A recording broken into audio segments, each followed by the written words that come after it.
Moving too fast, life is moving in slow-mo. I'm a god, but I actually don't know. Homie, better put your pride aside. My Benz get more like a Volvo. Your best stuff looks like my words. Synapses, fire, and burst. Got the whole crew with me, about to do damage. You know we ain't average. I ain't gonna say this again, but it's in my time. Better look in my eyes. I'm a genius in the skies with my heart on my sleeve. You force you a block to a king in his prime. Everybody got a line. Sit back with the stars in line. I finesse like my life on the nine. Was a diamond in the rough, and now I shine. No one could stop us, they'll try, but they won't. Nada nos puede parar. Oh no, we're wide awake now. Our eyes are wide open. We're running this world. We're keeping it turning. We're living like giants. Yeah, giants. We're bigger than giants. We're giants. Oh, sleeping giants. Sleeping giants. Yeah, shutting it down. Been in the grind, and my people all up in this place. Spinning this thing, gold on my ring, royalty up in my veins. I'm loco, think I'm so cold. I say something, ain't no going back. Now they ask where Kiki's at. I'm like, you can't hang with that. 쏟아져 빛이 멀게 된 눈이 멈추지 않아. Once we go, 내게 더운 날로 모든 배워 빨리 달려. 넌 못 따라와. True damage we do it. True damage 보여줄게. 뭐든 쉽게 이기든 지든 my crew make the beat. No one could stop us. They'll try, but they won't. Nada nos puede parar. Oh no, we're wide awake now. Our eyes are wide open. We're running this world. We're keeping it turning. We're living like giants. Yeah, giants. We're bigger than giants. We're giants. It's not the way we're weak, but we coming right back. This time you're gonna see how we do it like that. We're living like giants. Yeah, giants. We're bigger than giants. We're giants. Oh, sleeping giants. Sleeping giants. I keep on shattering time. I might just leave you behind. Homie, you stuck on rewind. You just quit sleeping on mine. You got your back on reclined. When I damage your delicate spine, please don't act out, shy and surprised. They be like, what you mean?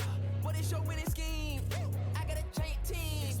Biggest my self-esteem. Run it back, running man. They think they go hard, I'm like, come again. You run at a time and I'm busting in. While you stumbling, I got this blade in my hand for your punishment.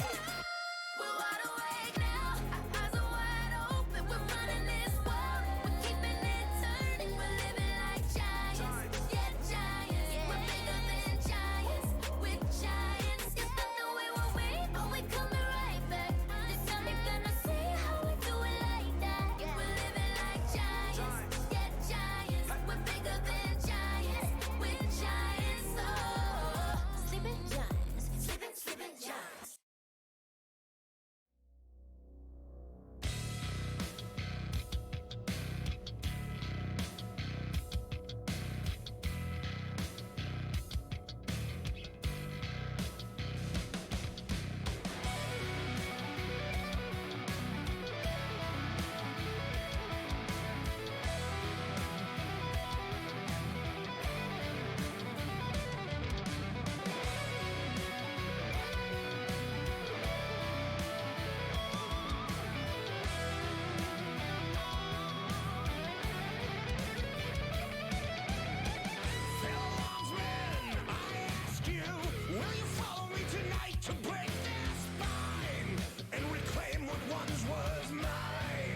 welcome, ladies and gentlemen. It is finals day. It's Sunday, and that's finals day. It sure is. I am excited. I have silenced all of my doubters. I made it to finals. Oath is in finals, ladies and gentlemen. It's like how Doublelift used to always get to Worlds. Yep, yeah, exactly. Except he actually played. And the bans are coming through fast and heavy. Yeah, I mean, the Callista, the Renekton, both taken away. Couple of bans by Return of the Middle Sticks, taking away that flex pick set, as well as Zako's Ornn. We'll see what rounds it out. Yeah, not surprised at all to see the Callista and the Renekton show up. Renekton, Papatito's probably #1 played champion this season, and it will be Jabronis's Cassiopeia to round out the list. Yeah, and there is Silver Spade's Thresh taken away. Zako now picking. There are a few power picks for GSM still on the board. I mean, both of Panther's big junglers, the Morgana, all of those are available, or even just Levi's Diana. Yeah, definitely could select from any number. It will be Panther Zac. Not surprised to see that come through at all. And then the Ashe for Karista. And as someone kept spamming during the semifinal yesterday, GG, Karista got Ashe, you're out, that's it. I mean, it was certainly true yesterday, so we'll have to see if the precedent continues. Yeah, Gid Shadeslayer is going to pick up Brand. I believe they played that bot lane in one of the 2 games yesterday, so we'll see if that can go toe-to-toe with GSM. You know, Beekeeper and Silver Spade, they are certainly no slouches in the bot lane. No, definitely not, and it will likely be locked in. Currently hovering Silver Spade's Morgana, and it is. That would be spicy. I'd be excited for that in Game 1. Yeah, I mean, like, last night, GSM versus Goliath Esports, they let the Zac Morgana through. Or no, they let the Amumu Morgana through. And we were calling GGs already. But I think Return of the Middle Sticks, I mean, they got their Ashe and their Brand, so at least that can burn down Mundo, Zac. And if you can break the Spell Shield with all of Brand's damage, it means that Morgana is much less of a threat here. Yeah, and I actually do like this priority, giving Mundo to Zako early before it gets banned out. He's been really strong on this throughout the course of the split. But the Darius against is thrown. Mundo is an interesting one. Yeah, it really is. That lane mostly comes down to jungle pressure, because I think both of these top laners are in good enough form that they aren't really going to end up solo killing each other, not in a Mundo Darius matchup. Yeah, it's like one of them will never die, the other one just like won't take enough damage. You know, Darius has all of his healing, Mundo has all of his healing, and neither really has, you know, unless one of them starts snowballing, neither's really going to have the damage to kill each other. But there are some bans targeted at Beekeeper and Jabronis here, the Sylas and the Xayah both being taken away. And I'd say that's a good call by GSM. I mean, letting Sylas have, like, Let's Bounce or the Black Chains. Yeah, probably not a good call, and we will see the Misfortune follow suit. Interesting to see if they throw another ban Jabronis' way. The Victor comes to mind as a standout pick. Also, possibly a return to Echo here. Neither would be a particularly bad pick in this mid lane. Yeah, and of course they could leave the Echo. They are going to take away the Jelly Rolls. Lee Sin. I was thinking the Echo actually could go to either side here, because Levi does play it, and it has been banned out from him, but the Gragas in the jungle here for Jelly Roll. Yeah, a little bit surprised to see Gragas specifically, but it is something Jelly Roll has played before. He has comfort on the champion, and Naked Beekeeper on Aphelios is not a fun lane. Yeah, no, I mean, you know, Beekeeper, he's got, you know, oh, the Varus, though. Yeah, the lock-in is the Varus, not the Aphelios. Okay, I actually kind of like that as a response to the Ashe. It doesn't quite go global, but having a utility-esque ADC with pick potential in his ult is never a bad thing, and I would love to see Silver Spade on Bard in this series. No, that's Levi's Bard. No it's gonna be the callbacks Echo. to that. We're not going to talk about that. Yeah, the Varus I do really like because if he goes for the on hit, of course you can cut through Darius and Gragas a lot easier. Or if you just go for poke, as long as Gragas isn't building that Zanya's Hourglass early, you can just shred through Ashbrand Gragas. Ooh. I like the Diana.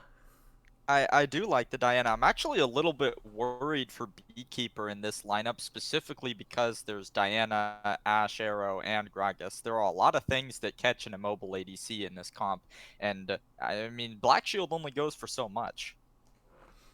Yeah, the Black Shield doesn't really do that much. I mean, especially when you're looking at 3 different champions that can just blow your Black Shield right off.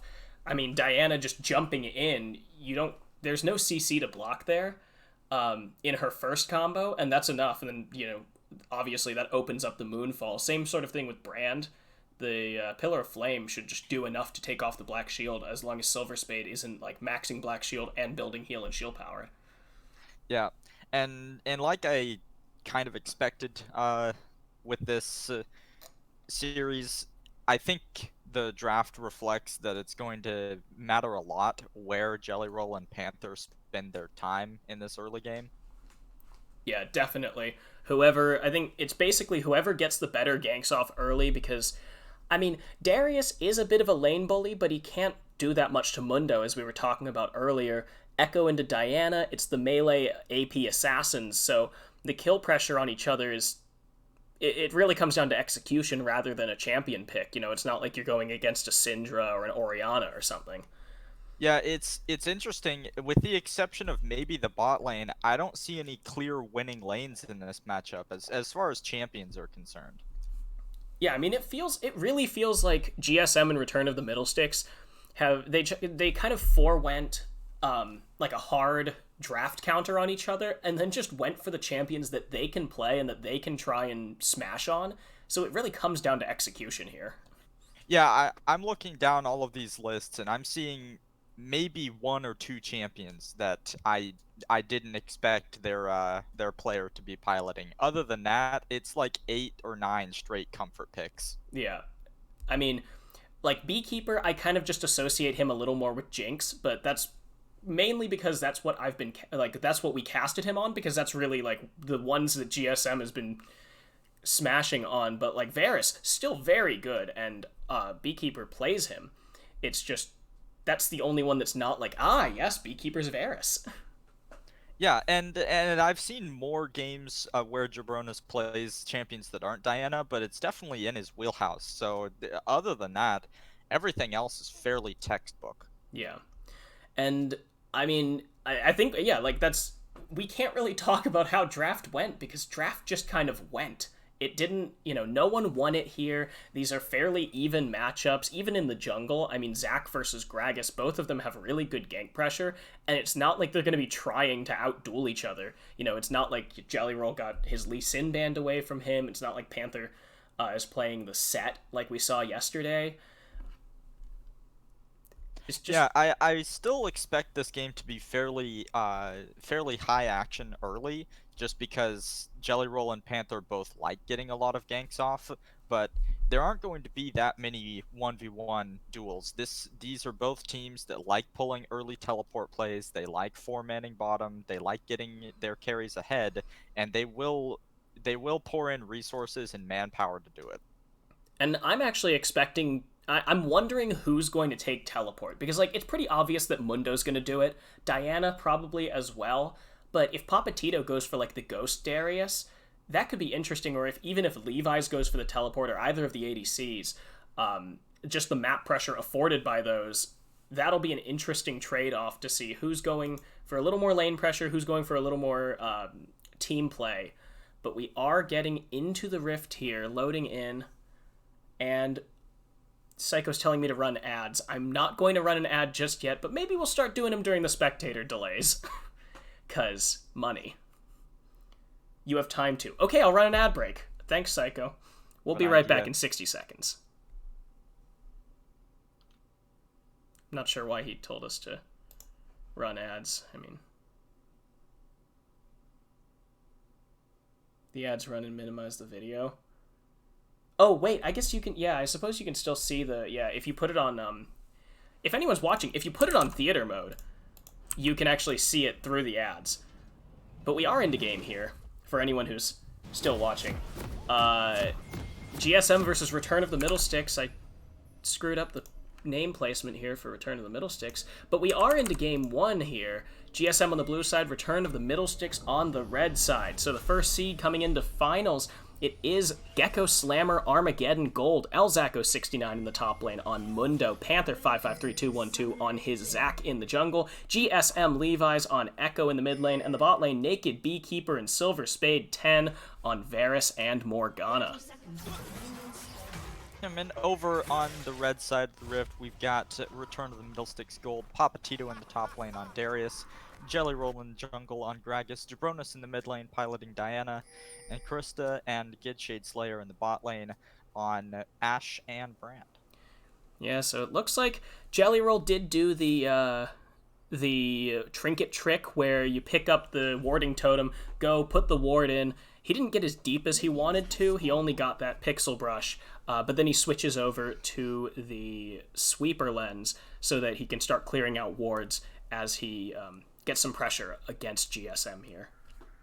And as we were talking about at the end of spectator delay, it is 2 teleports to 1. GSM Levi's opting for that ignite for the kill pressure in mid lane. So we'll see if the added map movement benefits Return of the Middle Sticks more than the kill pressure. Yeah, Levi's is going to have to play this a lot. Well, he has to play this a lot more aggressive and make sure that Jabronis can't use that teleport to affect the map. Meanwhile, GSM does get hit up a little bit. Shade Slayer does find a really good Pillar of Flame, so GSM comes into lane a little bit weaker, but no kill. Yeah, and I like the light cheese, never committing for anything, but if you can get a 2-man Pillar of Flame off at level 1, you'll take it every chance you get. Yeah, it's these incremental leads, you know, you don't have to go for that early kill, you can just go for the early pressure, and these bot lanes can abuse that, you know, if you're at a health disadvantage against a kill lane like Brand. But, oh, Jabronis might be in the kill lane of his own. Levi's burns the ignite, doesn't find the kill, but the Diana's certainly going to have to back off. Now, and this is going to force out Jabronis' teleport almost certainly. There's no chance he gives up on this much XP, and we will see the teleport back in the lane.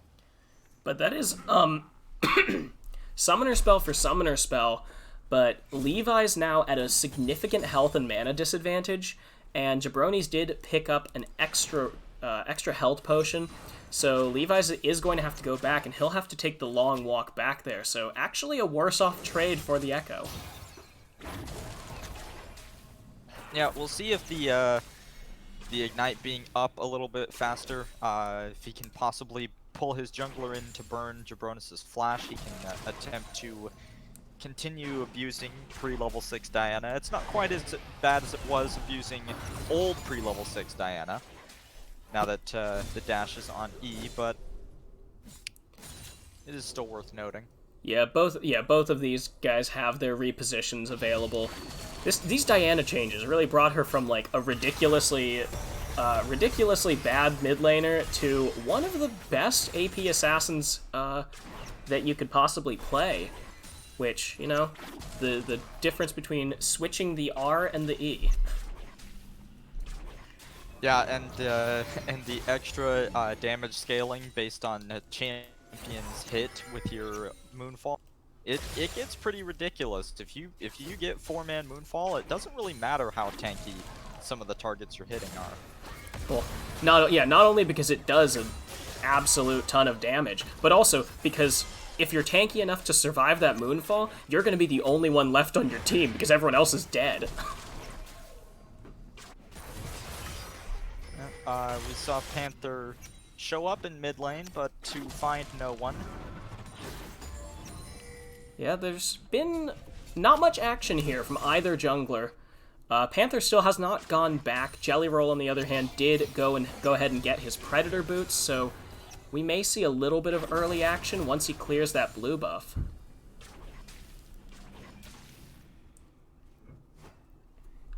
And another recall being channeled here by Levi's. He's at his level 5. Will be able to pick up most of the components for his last chapter, hopefully for him. Okay. Or potentially going towards the Proto Belt. I don't remember which one Levi's favors. I don't want to alarm anyone, but it sounds like my roommate is moving furniture upstairs. Like, it sounds like she's dragging her bed across the room. What is she Just doing? typical Sunday afternoon. Yeah, you know, you're supposed to be writing an essay Sunday afternoon. Instead, you just decide to rearrange your room. Right, might as well rearrange the... Yeah.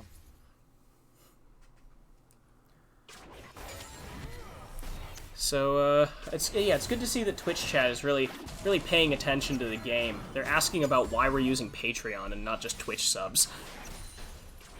Which, obviously because Twitch subs take, you only get like half the money from a Twitch sub, so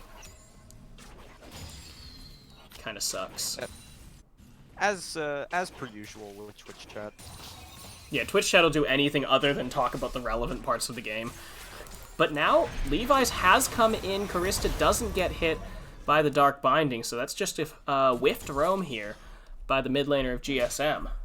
And it's time out of lane for Levi's. He's still level 5. Meanwhile, he's walking back into a lane where Jabronis is level 6. And Zacho does pop ult and flash. Papatito, though, does not have that Noxian Guillotine, so Zacho will live at the cost of one of his flash.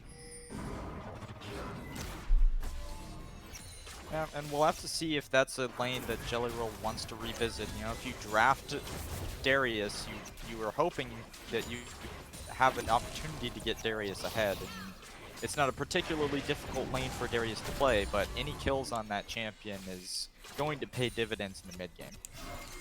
Yeah, and I mean, not to mention, with the flash down for El Zacho, it makes for a very easy return gank as soon as that Predator is back up. But now Jabronis and Levi's duking it out a little bit, but doesn't look like either of them really has a clear advantage in this 1v1. Oh. Secret Agent Silverspade. Is he going to find something? He misses the W, but Gid Shadeslayer now flashes away, and first blood secured by the Naked Beekeeper. Good sneaky bush play there by GSM. Yeah, I think actually Silverspade was probably trying to get damage down onto Gid Slayer because that was the intended target. Karista was just in the way. Gid was at so much lower health. Probably just wanted the assist. And now it looks like Beekeeper and Silverspade have overstayed. A Jelly Roll comes over the wall, gets that flash body slam, and he will try and donate the kill to Jabronis. It will go through. Jabronis picks up the Naked Beekeeper and doesn't even have to burn his flash. Gets both of them from the GSM bot lane. Yeah, and we're going back into a lane state where actually the summoner advantage is in favor of Return to the Middle Sticks. So we'll have to see if they can do anything with that potential for a regank there, especially with this dragon being up. Currently Panther is on the Rift Herald in top lane, so... And I think Return of the Middle Sticks know about it because of that red ward, so we'll have to see if Jelly Roll decides to move around and try and get that dragon, but he is not level 6 yet, so that would be rather aggressive and probably a little bit foolish to try and take a dragon in vision without ult. Definitely going to need a little bit more setup for that play. Other than that, things fairly even around the map. The CS discrepancy is being made up for between the AD carries and the top laners. So we're sitting at relatively even gold. Yeah, the bot lane of GSM does have a little bit of a gold advantage. It's about 700, 800 here for Beekeeper over Karista, but, you know, there's 200-300 gold leads for Papatito and Jabronis, so, yeah, as you said, it'll all shake out in the end, and it's about 300 gold across the entire board here in favor of GSM, but we'll have to see if Jelly Roll can make more moves, bring that gold lead back, and start to get that Diana and possibly that Darius snowballing. Ooh, There's Panther. He's in. He's bouncing. Gid Shadeslayer goes down for a second time. Now the teleports, both of them coming in. Jabronis and Papatito. They're going to find Silver Spade with the pull, and he's going to get dunked. Doesn't go quite down yet. Papatito now has to back off. Panther is going to go into passive. No, not quite, and Zacho's here. He's got the ultimate. Will he use it? He does, but it's too late. Now, Levi's will come down, pick up 1 kill, 2 kills, 3 for Beekeeper, and that is a beautiful turnaround by GSM. Oh, that's heartbreaking for Return to the Middle Sticks. The margins by which Silver Spade and Panther both lived is really just something that you can't calculate. Yeah, Panther didn't even get his passive popped, so that is just huge for GSM. They're going to pick up a couple of turret plates. That's 3 already. Panther goes into the passive, and Shadeslayer does get popped by Levi's. One more auto should do it, but Levi's, he's overstayed. He took too many turret shots. Gid Shadeslayer's not down yet. Panther does take it with the smite, but loses his life in return. And another overstay here by GSM swings it a little bit back into Return of the Middle Sticks. Yeah, GSM, they get the really nice turnaround, and then they end up going for a little bit more than they probably could off of that play. So it's a little bit, just a little bit of a Pyrrhic victory here for GSM. Technically, they come out with the gold lead, but couple of overstays, couple of misplays, and they get too greedy. They get punished for it, but they're still securely ahead. 1,800 gold in the lead here at 11 minutes. Yeah, they do have the gold advantage. They do get dividends off of the Rift Herald in the form of plates off the bot lane tower. And currently there still hasn't been any particular priority other than vision on Dragon Pit. Yeah, I mean, with how evenly matched both of these teams are in the draft, I mean, we were talking about how they're just going to have to find leads themselves rather than build pressure off of just champion picks and priority. So I'm not surprised that they're not taking dragons this early. But, of course they are getting a little bit scrappy here against each other. 10 kills at 12 minutes.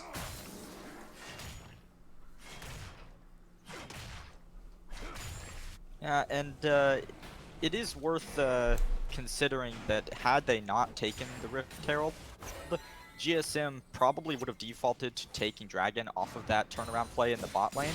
So it's really more about what you value more, the 3 plates off the bot lane tower plus the kills you got in the play, or the advantage on Dragons.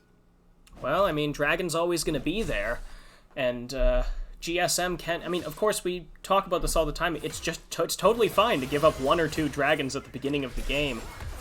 If you're either banking on, a better soul, or if you're just, scaling up. So GSM, they haven't even given away this dragon. They've just opted not to take it yet.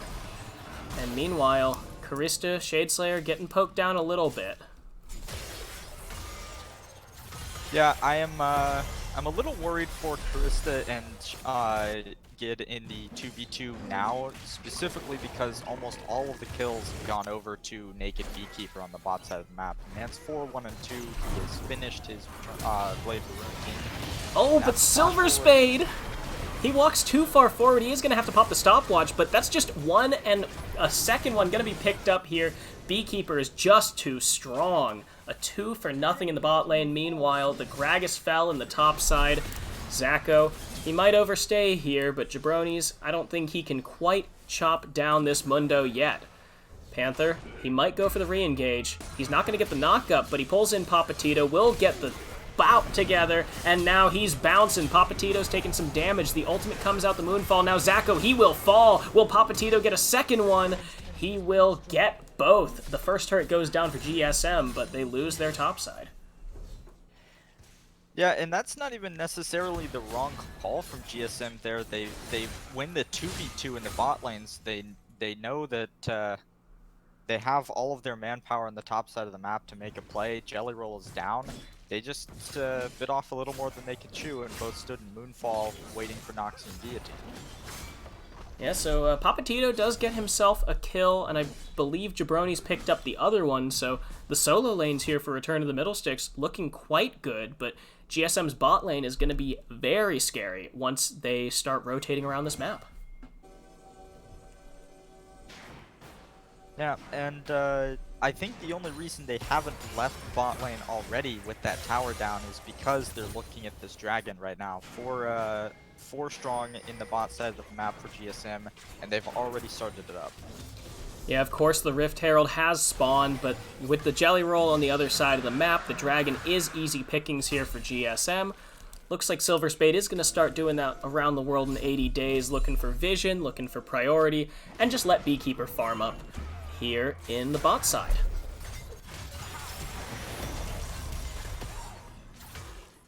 Nice flash away there from Kursuda. Has to pay respect after the pull-in came through and the parallel convergence was just on the tip there. Yeah, Panther does take some damage with that, with that little bit of an engage he got onto Jelly Roll and Shadeslayer, but he's just going to back off. Probably reset for this Herald. GSM has played fairly well around Herald in these semifinals. I think they've gotten 3 of 4 possible in the 2 games that they played. Why no Conqueror Zach? Oh boy, that was. I have a Zach one-trick friend who swears up and down that precision secondary with last stand and tenacity is broken, and I can't really argue with him because I don't play Zach, but I don't know if going full precision first Keystone straight up is the move. I forget which series it was, but there was a game recently, I think it might have been one of the quarterfinals, or even one of the semifinals yesterday, where they played Conqueror Zach, and we were just so confused. Oh, damn, Papatito does some damage. He's got his Triforce, so he can just chop on Silver Spade if he so pleases. Levi's now, he has found Shadeslayer. Shadeslayer may just pop here. The Chrono Break is going to be used. Gid actually doesn't burn anything other than the Pyroclasm. Meanwhile, Levi's drops his Ignite for that. Yeah, and notably, that play does force out Jabroni's teleport. So, will not have that particular resource up. But they're turning it into a potential play in the top lane. Mistimed flash over the binding there. And a great return flash by Beekeeper. Now the re-engage here by Panther. He is going to get pulled in by Papatito. Jabroni's looking for the engage. He will find Silver Spade with it, but Silver Spade is not down. He's got his Zanyas, and Jabroni's will be the one to fall. Levi's picks up the kill. Beautiful return by GSM, and they turn that play around on Return to the Middle Sticks. I feel like a broken record saying this at this point in time because everyone who knows Get Wrecked has followed Silver Spade, but his play on Morgana is almost always damn near flawless. The binding out of stopwatch there, predicting the movement pattern for Jabroni's. There's a reason you don't give him this pick. Yeah, and it's funny because yesterday I was talking up his Thresh as well because that's one of his other signature picks, but it really wasn't super impressive yesterday. So I was actually kind of surprised that they gave away the Morgana and banned Thresh because it just, if you're thinking about what Silver Spade can do, it's like, I mean, why give the man Morgana? Yeah, in fact, I was kind of surprised to see Return of the Middle Sticks ban the Thresh, particularly for that reason, but also because Gid Shadeslayer is somewhat of a hook champion one-trick. Plays the Nautilus really well, he plays the Thresh really well. It's only been recently that they've been favoring Ashe Brand, that I can tell.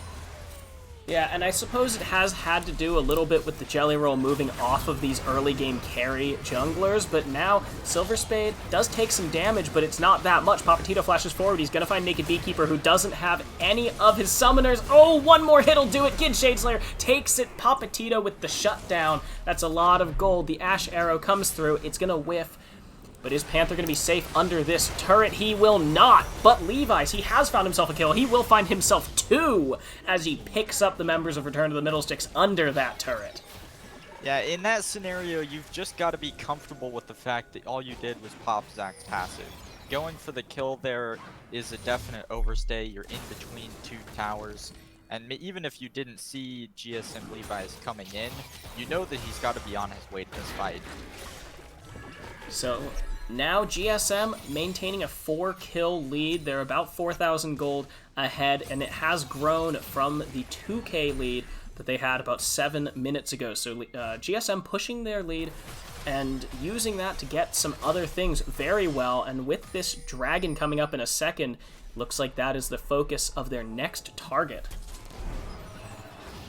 Yeah, Return to the Middle Sticks battling back really well in set plays and rotations and fights, but their objective control has been lacking a little bit. No vision on this dragon as it spawns in. Really no chance for a contest, and we're not able to pick up the Rift Herald either. Yeah, so now this second Drake will go over to GSM. It is a Mountain Rift, and this is something that Mundo and Zach are just salivating at the thought of. These tanky boys just want to get tankier, and Return to the Middle Sticks can't let them do it. The first turret will go down in the mid lane, and they stop the Rift Herald from bashing her head against it, so she will get to bash her head against the second one instead. A lot of damage there on that charge. Yeah, and the map being opened up for GSM and their plays is really important for them in this mid game. Zach and Morgana are nightmares to face check into, and trying to clear vision is going to get that much more difficult. I mean, already, just look at the vision score difference between Silver Spade and Gid Shadeslayer. 45 to 20 here. Yeah, that is not a particularly encouraging set of numbers. Yeah, I mean, the general rule of thumb... Oh, maybe I spoke? Okay. The general rule of thumb for support vision scores, you're looking at like 1.5 to 2 times the minutes in the game. You know, and that starts applying somewhere around 15 or 20 minutes. But the fact that Gid Shadeslayer is under, his vision score is under the number of minutes in the game, and Silver Spade has more than doubled it already. I think, just in terms of the vision game, support diff.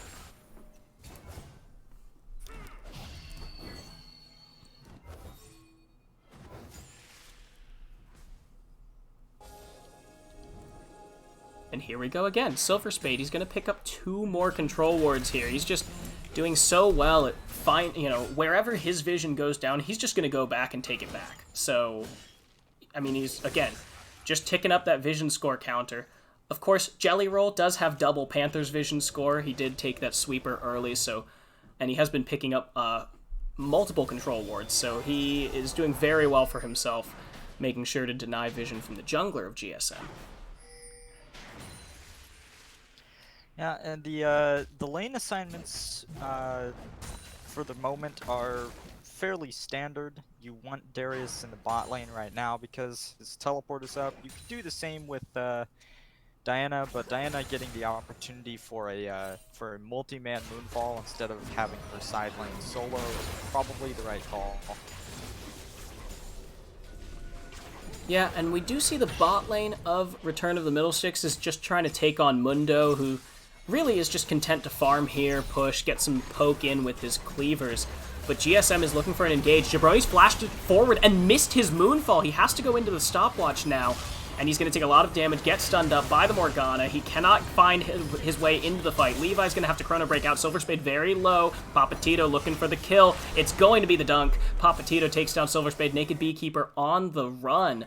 And actually what good for GSM, Jabroni's manages to get out, and Return of the Middle Sticks picks up a kill on the support. They might find a second one onto Zacho now. He flashes the wall, uses the ultimate, but the Predator's coming through. Jelly Roll will peel off, and GSM is going to have to be satisfied with just losing 1 member. Yeah, a good set of reactions there. The main thing is that a lot of summoners were blown off of GSM's primary carries. Naked Beekeeper now without his flash and his heal. GSM Levi's flashless as well. And when Papatito and Predator Gragas both have flash up, it's going to be a little bit more difficult to be as aggressive as you want to be in this mid game. And speaking of being aggressive, Zacho might be caught here. Papatito is on top. Shadeslayer will find the stun. He does get the passive pop thanks to the apprehend. Zacho does pick up the brand, but he will fall himself. Oh, man. Yeah, the fact that he gets a kill back is really good there, but the positioning after having his ult and flash blown in the exact same the exact same Baron pit, mind you, is a little bit questionable.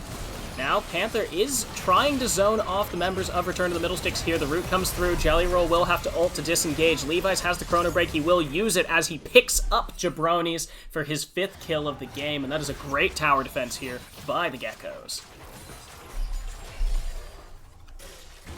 Yeah, and this Zac passive just continues to pay its weight in gold. Panther still up.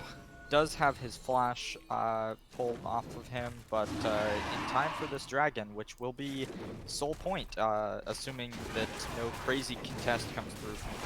Yeah, and with Jabronis down, I don't think there's anything that Return to the Middle Sticks can even try to contest, but as you said, Panther using his passive in such good form. I mean, he's used it to save a turret, he's used it to defend his team, bait some stuff out, and it's certainly...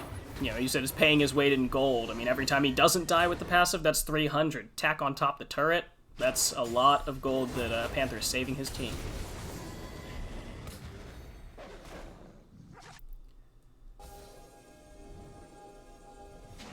Again, Silver Spade with the vision game. He's still doubling Shadeslayer's vision score. Kid Shadeslayer is more than the number of minutes in the game, at least now. And meanwhile, Zacco and Papatito just duking it out in the top lane. The Mundo, he goes where he pleases. And I like this slight adaptation from Return to the Middle Sticks. They understand that they have teleport advantage, so they're actually split push. And the response is just Baron. Yeah, GSM, they have control over, they have the pressure, and they've pushed their vision line further than the pit, which means that they can just put their 3 men on it, and they're going to take this down. 26-minute Baron here for GSM, and they're 3.5k gold in the lead. They're going to reset and start looking to translate this Baron buff into some turrets. I'm a little surprised that Return to the Middle Sticks didn't feel that one out a little bit sooner. You've got no one on the map, and GSM Levi's playing zone in topside jungle. Either that, or they knew that without Jabronis there and no wards to teleport to, that there wasn't going to be a contest possible. Yeah, I'm really surprised that, or actually, I'm not really surprised. It's just very, very hard for Return of the Middle Sticks to find any of these TP plays because Silver Spade is being so methodical about taking away vision from Return of the Middle Sticks. It's making it super hard to find a good flank ward. Yeah, I do have to amend my previous statement. I think there's probably no way that Return of the Middle Sticks knew how low the Baron was or how quickly they had started it, because if you know you're not going to contest with the TP play, you would be shoving lanes instead. Yeah, instead they were just kind of holding back. I don't think they had any comprehensive vision, because they could have been thinking that this is a bait. I mean, they saw Levi's playing zone, but that could have easily been hiding like a Zac in the bush or something. But now, Kid Shadeslayer does get the flank, and Levi's is going to go in. He's just going to pick off Karista. The Chrono Break used to get out, and now Jelly Roll cannot stay there. It's now a 4v4 here in the bot lane. Meanwhile, that's a turret going down in favor of Zacco. Panther is going to try and find the engage. The ultimate comes out from the brand. Shadeslayer just going to fall. Papatito on the run. Jabroni's looking to find an engage, but he will not be able to get anything. He gets stunned up by Silver Spade. Jabroni's going to find Naked Beekeeper. Doesn't get him with the Moonfall. He's knocked up by the Let's Bounce. Naked Beekeeper takes his 6th kill of the game. Panther with the re-engage. Papatito with the flash. And it's a 3-0 for GSM. Yeah, a little surprised that Return to the Middle Sticks went for that play with Karasuda down. I don't know if Karasuda's flash was up when he got popped by Levi's under tower, but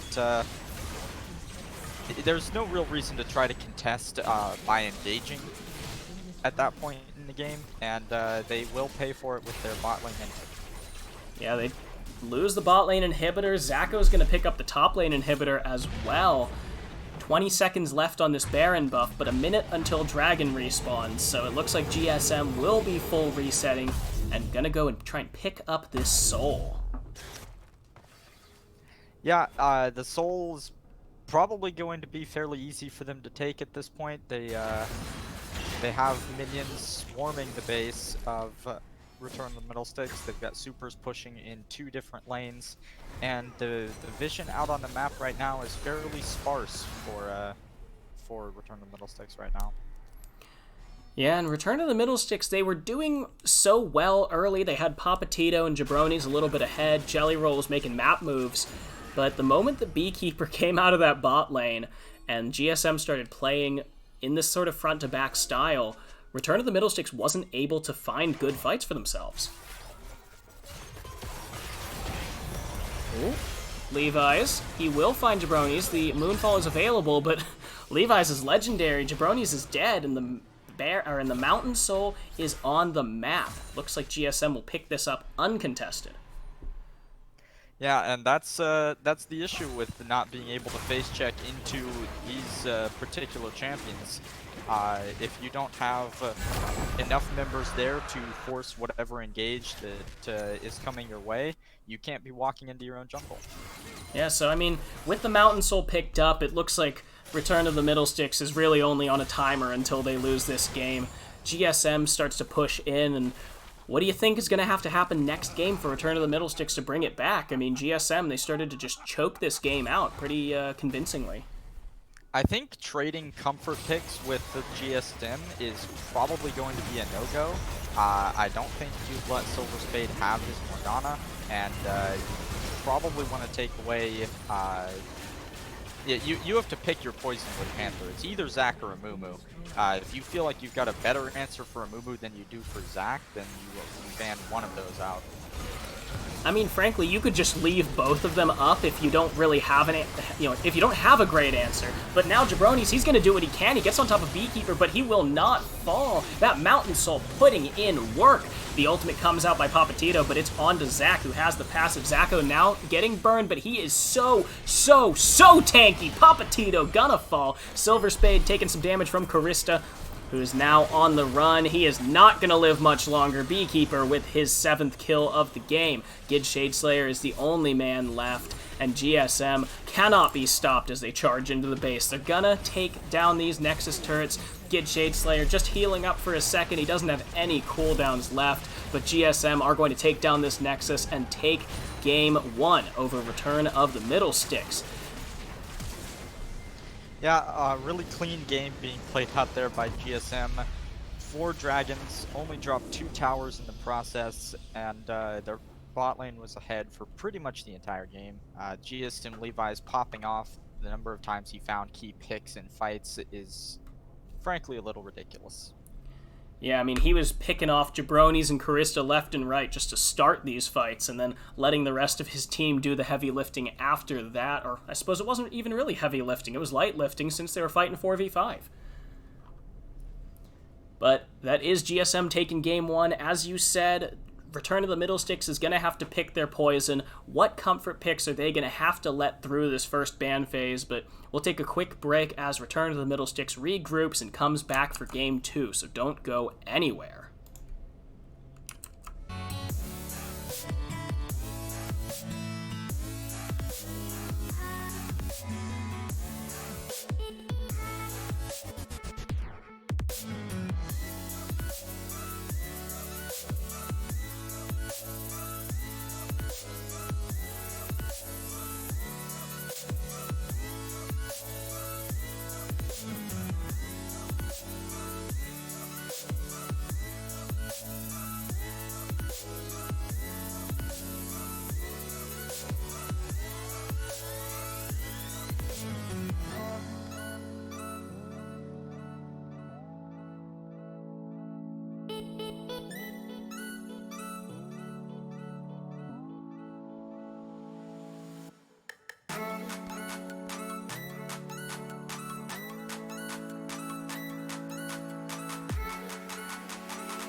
back, and this time GSM is on the red side as they look to close this finals out 2-0. Yeah, we'll have to see what the draft changes are from the side of Return of the Middle Sticks. Yeah, they still did ban Set first, which means basically of the Zac, Amumu, Morgana, Thresh, you're gonna have to give up 2 of them. They're gonna take away the Morgana, which, yeah, makes sense. I wonder if on this particular side they'll opt to ban the Morgana and take Thresh for themselves. Yeah, because Git could just play this, obviously. I would actually expect them to ban the Zac or the Amumu. It's going to be the Zac taken away this time, which means GSM, I mean, they'll probably pick up Amumu first, but yeah, this is smelling like they're just going to first pick Thresh here, just like you suggested. Yeah, I wouldn't be surprised to see that at all. I think likely the return picks will include Amumu and possibly the Mundo coming in again. Yeah, with Mundo left they up. opt for Ornn. Yeah, they picked up the Ornn. They banned that last time, so that's what they traded out for that Morgana ban. Return of the Middle Sticks indexing into late game, but if it's going to be just Amumu Mundo picked up here, or it could also be Amumu Thresh, because it's not like Return of the Middle Sticks could really pick Mundo and put him anywhere, like maybe jungle, but that's not really okay. So they will leave the Thresh up, or maybe neither of these teams have the same kind of priority on that champion that I think they do. There's a lot being staked on this Ornn right now for a first pick. Jelly Roll hovering as Lee Sin, wouldn't be surprised to see that at all. He's been fantastic on this champion throughout the split. Yeah, I think Jelly Roll just having Lee Sin, having that early game dueling jungler against something like an Amumu that's not very good at all in the early game. I think this is like one of the few ways that Return of the Middle Sticks can really win here. They just need to be able to get that jungle snowballing and transitioning that into the other lanes. Yeah, not particularly surprised about that. GSM Levi's hovering the the Victor pick for Jabronis, but we'll just go back to the Echo. And so far, only one bot lane champion picked in the first 6 of this draft. Yeah, so now it looks like GSM will be taking away that Silas again. Interesting, but we'll have to see if Return of the Middle Sticks start banning out ADCs, or if they're going to look a little more back into taking things away from GSM. They're going to take away Silver Spade's Thresh, so Shadeslayer probably going to go for the brand again. Yeah, I wouldn't see any reason that they would opt away from that after banning Thresh themselves. Possibly go for more CC in the form of Nautilus, but they really haven't been favoring that at all in playoffs so far. Yeah, and right now, if Return of the Middle Sticks does go for, well, they've gotten the Diana taken away, so I mean, Jabroni's Victor is still up, and it's fairly good into Echo as long as you hold your gravity field. If you can place it down like right on top of yourself when Echo gets on you, it's a lot harder for him to try and get those quick trades off without taking a lot of damage. Beekeeper hovering the Aphelios again. We'll see if he goes for it, or if we'll be seeing a return of the Varus from last game. I wouldn't be surprised to see either locked in, to be honest with you. I am wondering if nope, brain's still processing. Give me time. That's a Kog'Maw. What? That's what that is right there. That's a Kog'Maw. That's a C tier ADC. Yeah, I mean, like, Cog Lulu is the obvious response, but yeah, Nautilus. You know that Gid Shadeslayer plays Nautilus. And you're picking Kog'Maw in 2020. I've got a lot of respect for Naked Beekeeper and Silver Spade as a bot lane. But Kog'Maw is a very easily abused champion. Does not really matter who's playing it. And we will see Jabronis pick up his Victor here. I'm not over Kog'Maw yet. No, so it does matter who's playing Kog'Maw, because when it's Caps playing Kog'Maw with Mickey X on Lulu, yeah, it can work. But also, this is Kog'Maw this is like a blind Kog'Maw in the bot lane. I mean, you know that it's Ashe, and you're blinding Kog'Maw into what is 100% a high CC, high CC support champion, and the engage range of Ornn Lee Sin. Yeah, and it's not even like you have a protect the Kog'Maw comp, because Mundo and Amumu just don't even care about who the ADC is. They just want to keep going in. Obviously, Echo's doing the same thing. So really, this is just Cog on a stick package here for the bot lane of GSM. Yeah, based on the way I see this playing out, you have to full commit if you're going to kill Kog'Maw, because we understand that Naked Beekeeper is a good ADC, he can farm up, he gets his item power spikes when he's supposed to. Silver Spade is very good at keeping people alive, especially on a champion with the tools that Lulu has. But you've drafted a turret as your AD carry, a turret that moves really slow. Is what you've opted into. Like, if GSM stays even in this bot lane early, if Levi's can, pull off Levi's things like he has and like he regularly does with Echo, I don't think there's any way GSM lose the late game. But it's getting to the late game with Kog'Maw into Nautilus that's going to be the problem here. Yeah, I mean, you can argue that that Kog'Maw, he, as long as he doesn't get Insect or Ashe arrowed, that's fine. Those are fairly easy to avoid with good positioning. It's much more difficult to avoid depth charge. Yeah, which you can't. Is quite literally 650 units of point and click knockup. Yeah, this is interesting. Interesting draft here. Yeah, they're definitely challenging themselves. I'll give them that. You're playing an immobile, probably the most immobile ADC into depth charge Ornhorn. But other than that, I mean, it's the same 3 comfort picks in the top lane or top side of the map for GSM.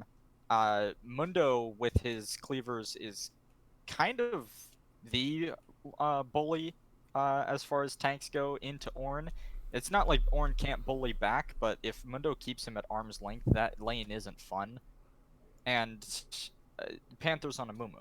Yeah, and not to mention if Ornn just goes ahead and rushes that Abyssal Mask, Zacho still has his E, so that's when he can get like real up close and personal, and then just start punching him with that AD. So it's kind of a damned if you do, damned if you don't situation here for Papatito. We'll have to see how a Jelly Roll manages to pull this off in the jungle, because obviously he can invade Amumu. We actually saw that in the Goliath Esports GSM game. Great Gromp just solo killed Amumu at his red buff in game 2. We'll have to see if Jelly Roll can do that and then allow his team, that avenue to start snowballing the game. But we're not even thinking about the bot lane. How's the mid lane shake out in your opinion? The mid lane is kind of how you called it. Playing Victor into Echo is kind of like playing Ahri into Echo, except it's a little bit easier for Echo to avoid getting stunned. Basically, you just hold your CC ability, in this case the gravity field, until Echo has finished the second part of his E, and then you drop it at your feet and you try and trade damage. It gets a little bit more annoying once Echo has ult, but assuming that Jabronis isn't trying to solo kill or play too aggressive, he has probably some of the best wave clear in the game, even early, and Victor's, in my humble opinion, in the top 3 late game. Yeah, so I'm gonna run a blow quick. You up faster than any other champion. I am gonna run a quick ad break here because apparently we can do that. Because these loading screens have been ridiculously long. Yeah, for me it's the most recent patch. I didn't experience this until the past couple of days. So. Yeah, I mean, like last week it was fine, which is weird. It's just the fact that this week is, this week is the new patch. ESPN ads. It's a good old You go, all right, for the viewers here on ESPN, we're going to take a quick commercial break, but for everyone else, we're back. But yeah, so we are in the game here. Return of the middle sticks now on the blue side, GSM on the red side. Going into game 2 of this best of 3 finals. GSM with the very interesting draft. We got about 5 seconds left in the ads before I introduce the blue side.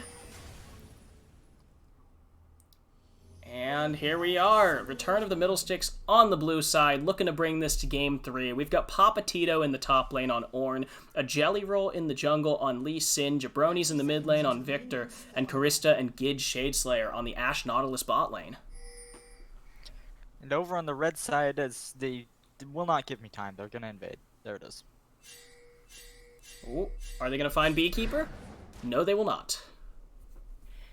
Oh, and this should dissipate as I get to introduce the red side of the map. We've got GSM Gold, Elzacco sticking in the top lane on Mundo again, Panther 553,212 in the jungle on Amumu, GSM Levi's in the mid lane on Echo, and Naked Beekeeper and Silver Spade 10 in the bot lane on Kog'Maw Lulu. Yeah, so we'll have to see how this Kog'Maw Lulu shakes out, especially in the first couple of levels when Nautilus can just, you hit one hook and then you have that root. But for now, it looks like we'll just be leashing for the junglers.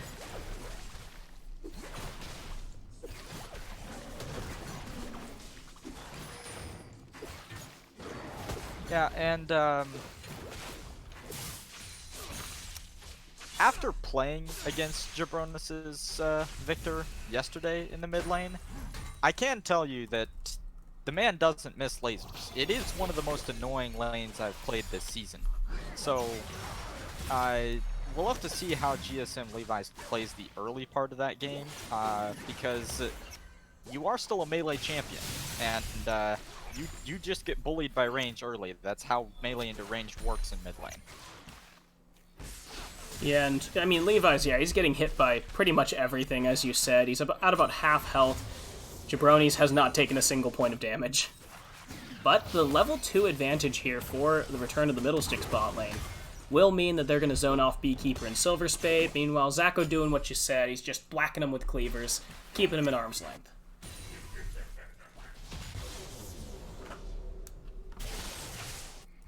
I expect, after seeing the way Gid, Shadeslayer, and Karista prefer playing this bot lane, to see a lot of aggressive play from Nautilus. They like bullying out their opponents when they know they have kill pressure, and they'll it gets to a point around levels 4 through 7-ish where Gid will actually just throw hook on cooldown.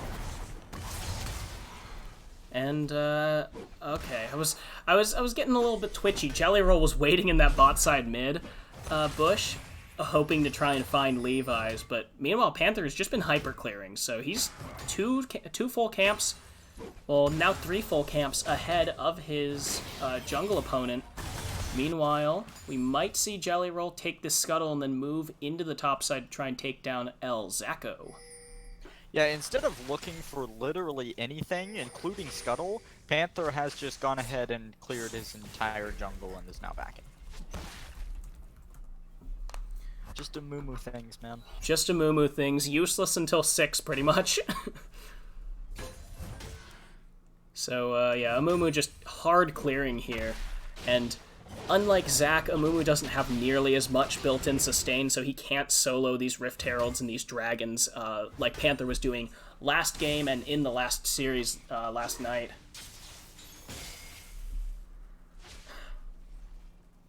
It will be interesting to see how much Jelly Roll is able to get done, because Echo, notoriously difficult lane to gank. You don't really kill Mundo, even with Ornn helping you, unless you get a really nice setup, or Elzacco goes crazy and engages into a big minion wave. And ganking Lulu Cog is probably your best bet, especially around the level 6 and just before Mark, where get Shade Slayer lands a nice hook onto, honestly, either target.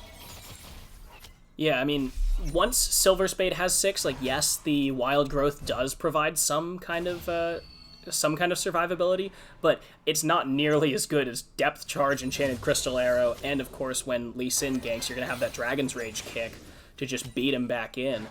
And actually, as we say it, there's going to be a pull in here, the flash out by Silver Spade, and the heal by Naked Beekeeper, a 2-for-1 trade of summoner spells. Yeah, and there is no... I mean, there is a cooldown on that, obviously, but there isn't a summoner type of cooldown on that. It's not like Get Shade Slayer flashed in to make that play or anything. He just landed a nice hook through minion wave. That can continue happening throughout the rest of the lane, and the more it does, the more resources get blown by the side of GSM's bot lane. Yeah, and I'm surprised that Silver Spade is playing so aggressive, just because, like, you're taunting them. You're basically saying, like, oh yeah, you can't kill me even if you do hook, because at some point Shade Slayer is going to pick up a hook.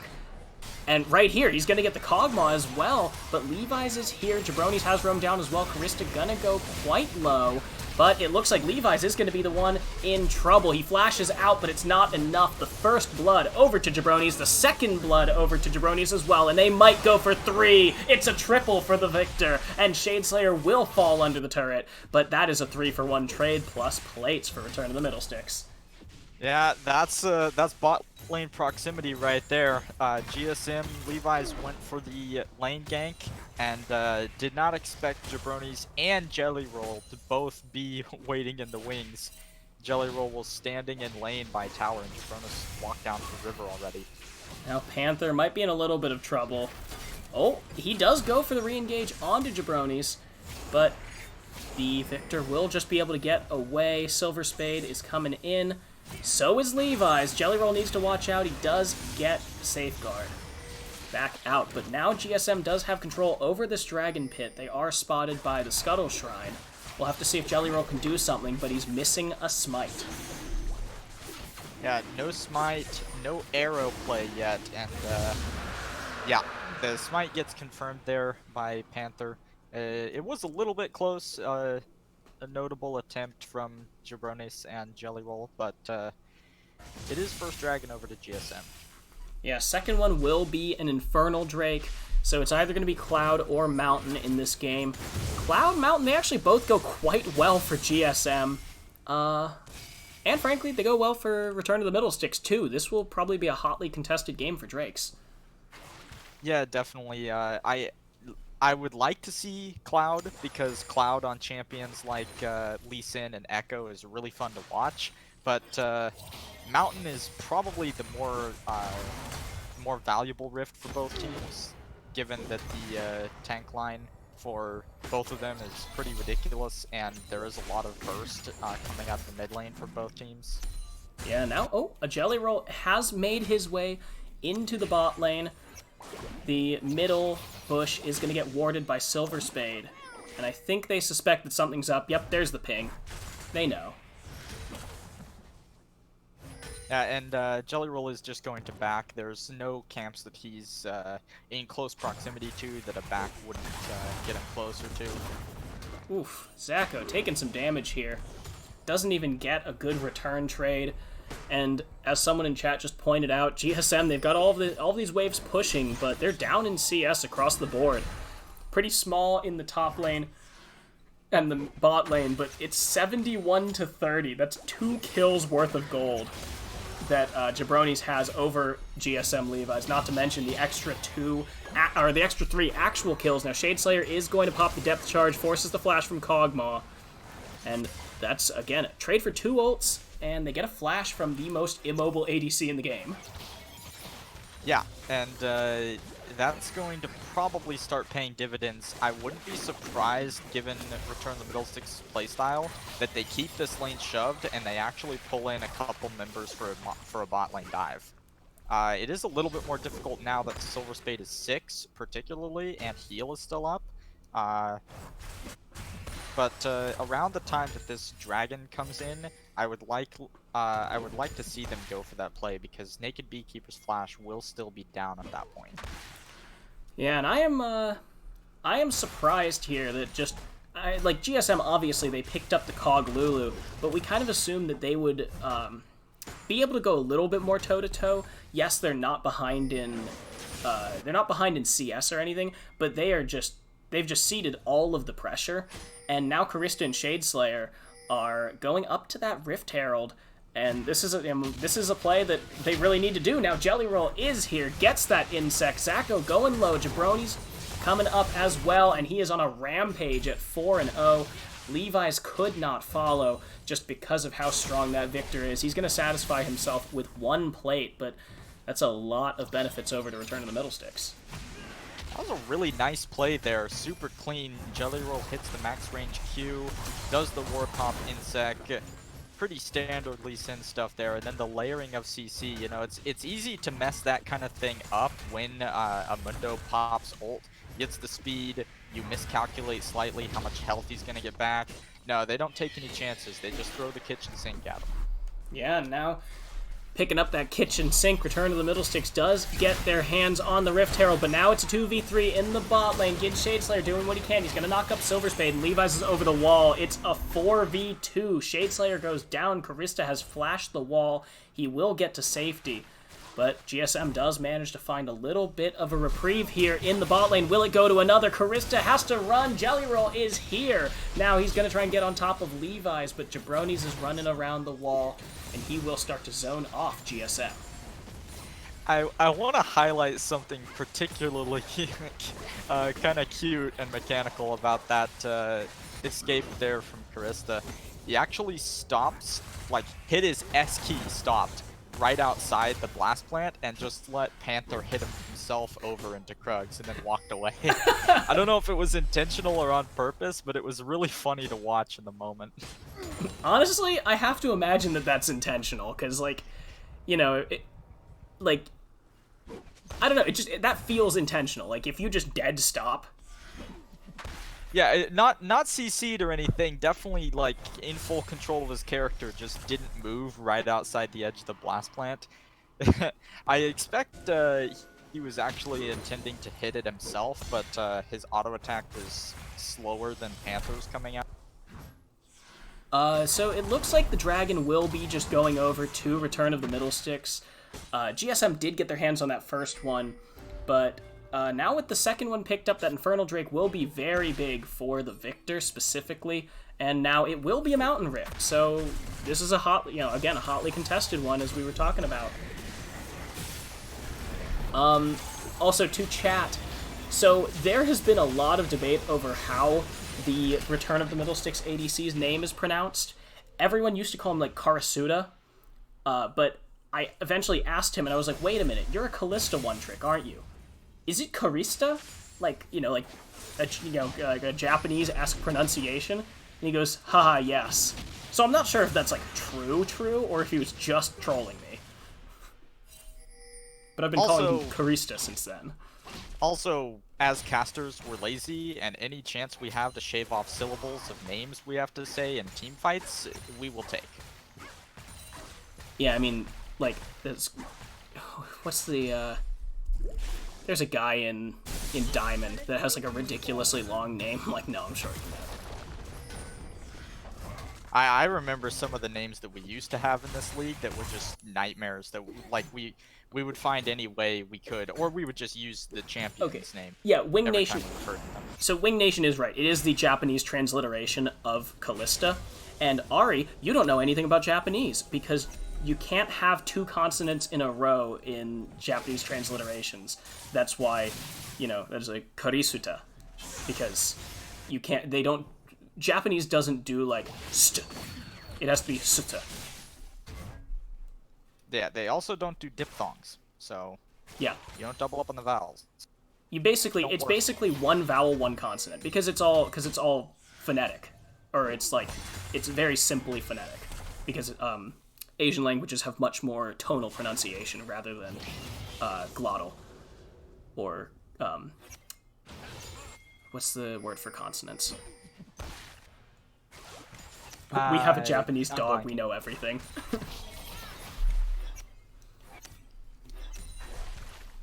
Well, after going full Twitch chat and speaking about anything but the relevant parts of the game, let's inventory what's going on here.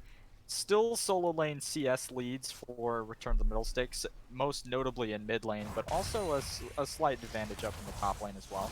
Yeah, that has gone to a 50 CS lead. 45. I guess Levi's wasn't able to, or he didn't get any of that wave. So, yeah, okay, so he's basically on a 40 CS still, which means he stopped the bleeding, which is very good for GSM. Or not bad for GSM. Yeah, and this Victor being your power point for the mid game is not bad at all. If you're not a dash champion, which Kog'Maw isn't, Chaos Storm is a nightmare because it just keeps ticking. That thing will do 1,000 damage to you once it's dropped on you and you don't get out of it in time. Yeah, and as Victor gets faster, I mean he will since he's got that siphon power and everything. He can actually just chase down Beekeeper, and it means that the Chaos Storm moves faster and faster because the Chaos Storm moves faster the closer it is to Victor, so that he can chase down a little bit better with the ultimate.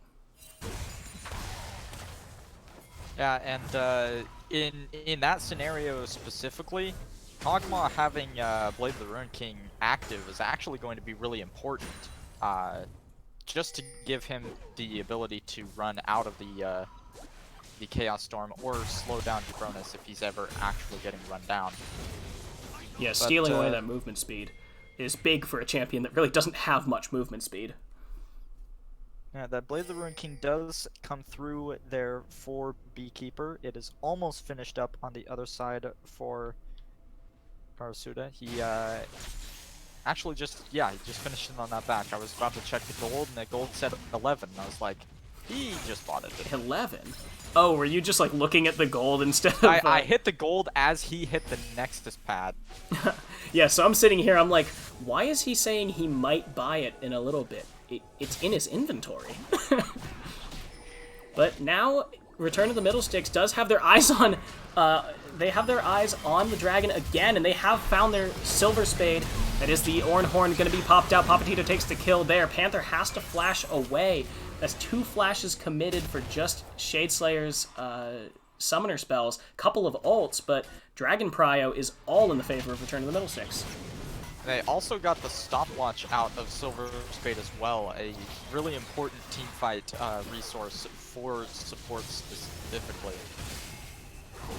Oh, Papatito going in a little bit deep, but he's just zoning. So it will be the dragon picked up by Jelly Roll, a 2-1 dragon lead now, and some pings in the mid lane. It looks like Return to the Middle Sticks wants to push their 5-man lead to take down this turret.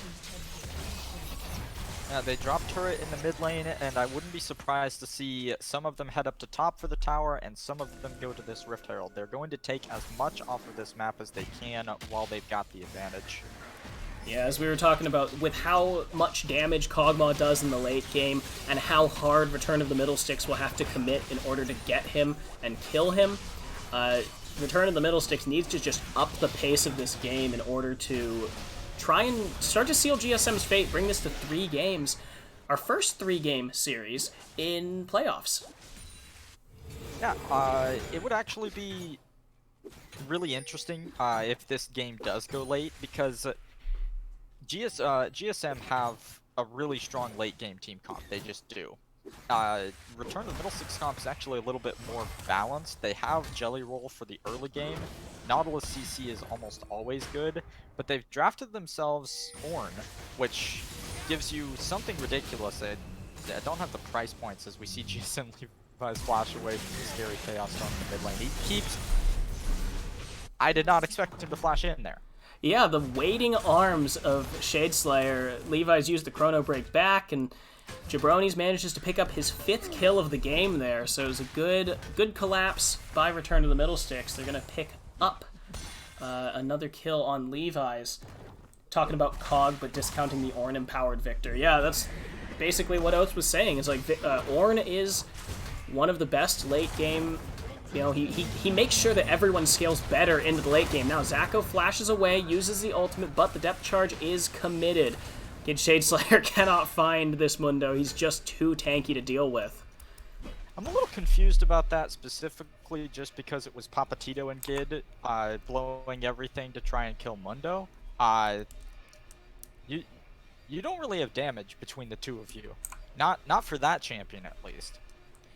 Yeah, I mean he's got the magic resist, he's got the spirit visage, so there was really no way possible to kill them or kill him. I mean you don't have Karista up here, you don't have Jelly Roll, you don't have any AD that can cut through this Mundo. He's got double magic resist.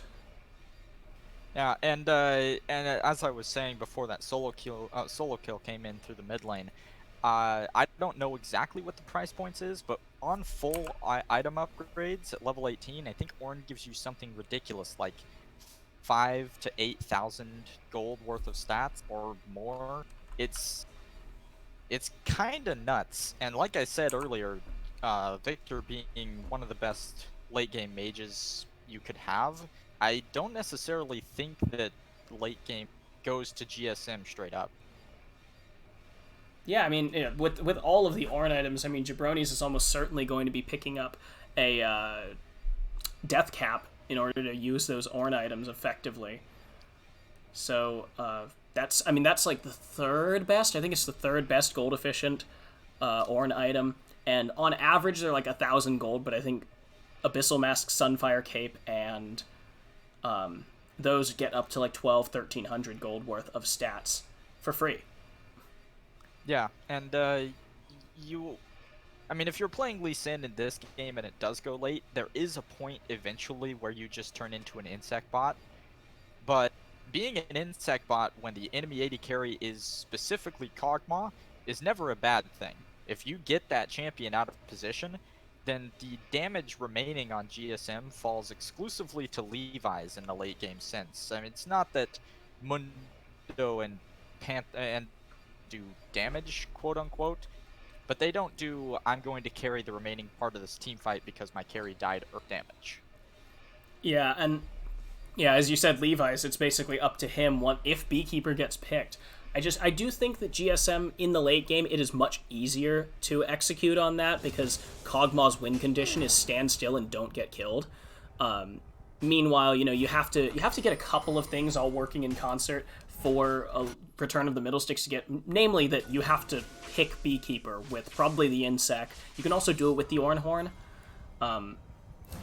You've also got Depth Charge alongside Ash Arrow as well. There are quite a few things that can pick Beekeeper, some easier than others. It depends a lot on Beekeeper's positioning, but I don't necessarily think that ease of execution is entirely on the side of GSM. So now Zacho, I mean, he's finally reached that point where Ornn can definitely not kill him, so he just gets to beat up a little bit, heal up, push into turret. He will probably be taking that turret sooner or later. Meanwhile, the rest of Return... general nuisance, as Mundo does. Yeah, meanwhile, 4v4, a little bit of an NA ram. But looks like the Scuttle Crab, or possibly just El Zacho, is in the sights for Jelly Roll here. They're moving up. Jelly Roll can go for the Insect. He gets the ward, gets the kick. Little bit of a miscommunication. Papatito throws the pillar the wrong way, but with Karista here, they will pick up El Zacho 69. Gid Shadeslayer, though, way out of position. He will go down as well. Uses the stone plate, but a little too late. Panther comes in, gets the one-man ultimate, Curse of the Sad Mummy, and now Panther, he loses his life. Jabroni's manages to get himself out. Jelly Roll, over the wall, will not find the Sonic Wave. Yeah, I looked really bad there for Jabronis, but not enough damage comes over the top to kill him before Panther goes down. And there isn't going to be a re-engage from Return of the Middlesticks because most of their engage outside of the Ornn was already popped, and Jabronis was super low. So it ends up being a trade of kills, but it favors Return of the Middlesticks once again, and 6-0 and 1 on Victor is such a scary score. Yeah, and that turret does go down in the top side, so Return of the Middlesticks, now with all three of those outers down, it looks like they will be turning their attention to the bot side where their potential third Drake is coming up. They can put GSM on the back foot here and threaten the Mountain Soul, which is big for Ornn. Yeah, very big for Ornn. It's also pretty nice for the squishier champions to not get insta-popped by Echo, because as we saw in the last game, Echo into Ashe, if he gets big enough, or honestly just gets enough items, starts getting really scary. Yeah, and basically putting that on Jabronis, who since the shield will scale off of AP and bonus health now. Ooh, Zacho does get engaged on. He will be stunned up. Papatito gets the knock up. The Oran Horn has already been committed. Jelly Roll trying to find Levi's. The Chrono Break forced to be used. And now Zacho trying to run down Jabronis, but he will not have enough. Shade Slayer zoning on the backside. He was 1v4. Now Levi's is dead. Panther coming in, but he doesn't have the Curse of the Sad Mummy just yet. Silver Spade on the run. Return to the Middle Sticks is fairly low, but they are in a 3v4 here. They have the man advantage. They have the smite advantage, and it looks like they will have this Mountain Drake. Yeah, so they picked themselves up Soul Point off the back of a really patiently played fight. Honestly, that entire fight was just we get to do things once Mundo dies. So continue hitting Mundo until he dies, and then I'm going to Ashe Arrow, GSM Levi's, and we're going to walk towards the Mangrum. Well, and the craziest thing to me was that, Jelly Roll and Levi's were kind of duking it out on the side of the fight. Jelly Roll actually kicked Levi's immediately out to make sure that he couldn't get on top of his carry, so great play there by the jungler. But more importantly, Zacho was kind of tanking 3 members and trying to kill Jabronis before the re-engage started. Meanwhile, Gid was doing the same thing as Nautilus with 1 item. Yeah. Gid was holding off those members himself, and actually, at the beginning of that, Levi's had a really nice flank set up at the top side, and just got absolutely stuffed out by Jelly Roll, making sure that he couldn't add any damage to the number of members that Zacho was tanking. And they basically just never got to the backline, and it's whichever frontline dies first in a team fight where the dive doesn't come through. Yeah, and that was, I think without that zone away that Jelly Roll pulled off onto Levi's, that was certainly a lost fight for Return of the Middle Sticks. The fact that they pulled that off, the fact that Jelly Roll pulled that off, meant that Jabronis and Karista survived and Levi's didn't manage to get on top, and had to burn his Chrono Break in order to just keep himself alive, not just get out of the fight. Yeah, and there we saw in the mid lane another flash blown by just depth charge arrow. They can continue to do that until there are no more flashes left on the enemy team, and then those cooldowns will come up before the flashes do. Yeah, considering that these are like minute 15, minute 30-second cooldowns, and now Zacho has used his ultimate and his flash. He's trying to get away, but Karista, with the slows, the frost shot, is going to be able to keep Zacho in reach. It will be another kill. Now Levi's going on top of Jabronis. Jabronis has the stopwatch. Will he use it? He might have to. He has to flash away, though. Now Silver Spade is going to zoom away. The Chrono Break used. Levi ignited Jabronis. Jabronis still on the run. He's still alive, and Panther now might be caught, will be caught. He goes over the wall with Blast Cone. He will not find anything. Papatito with the kill. Jelly Roll. He's going to try and find Levi's. He gets it. It is 3-4-0 here for Return of the Middle Sticks. The amount of time bought by Jabronis there to allow his team to rotate is the MVP of that play. But honestly, this is coming down to GSM trying to play the way GSM plays and thrive off of out-rotating the enemy team, and not being ahead enough to get the kills before the slower rotate comes through. They get the kill eventually on Zacho in the top lane. He stalls out for a long amount of time, giving his team time to engage, and they just can't kill Jabronis before Zacho dies and the rest of the team starts throwing CC over the wall at the dive. Yeah, basically Zacho and Jabronis did the same things there, where Zacho was stalling and letting 4 members run him down. Jabronis did the same thing afterward, but they just couldn't kill Jabronis. They could kill Zacho, so this will net Return of the Middle Sticks to the Baron. They're now 8,000 gold ahead, and they're looking to start to, tighten their grip, close this one out against this Hypercog. Yeah, and so far, like, Hypercog is on 2 items. We're still waiting on the team fight where Hypercog gets to be Hypercog and isn't just instantly blown up. The second that Return of the Middle Sticks doesn't get to Naked Beekeeper in time to kill him before he drops the front line, is when we see GSM get back into this game. But so far, Return of the Middlesticks have been doing a fantastic job of not letting that happen. Yeah, I mean, so far, really, Return to the Middlesticks, they've been winning these front-to-back style team fights. The only problem is you can't really win a front-to-back style team fight when Kog'Maw gets online. So they have to make sure that Kog'Maw is still not a champion up until that point, but now the Ornhorn is going to be pulled out. He's polymorphed, he can't get the re-engage. Now Panther is going to go down, he buys some time, but it's not enough. Zacho now pulled back in as well. Silver Spade gets flashed on. Jelly Roll goes low, but he's not dead yet. GSM Levi's, though, is... The kill does not complete, and it looks like Return to the Middlesticks just want to put the nail in this coffin, move on to Game 3. They bring it back and offer GSM their first loss of playoffs. Twitch chat called it. Jelly Roll and Jabronis looked like different players this game. Jelly Roll went kick to ward hop to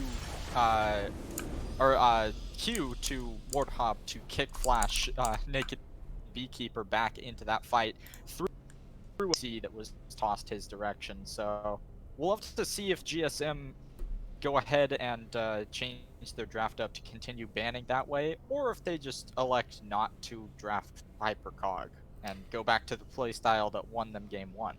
Yeah, GSM has to figure out what they're doing because Return to the Middlesticks looked like a team possessed.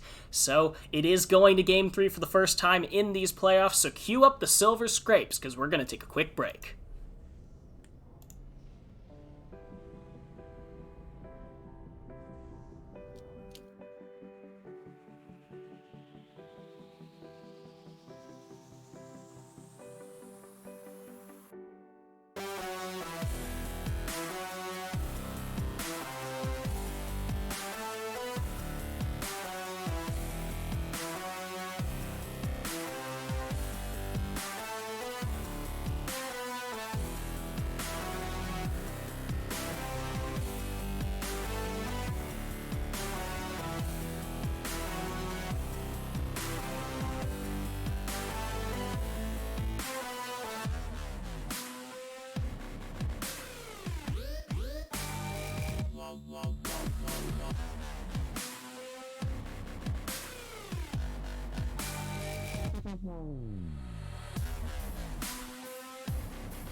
Legends never die when the world is calling you.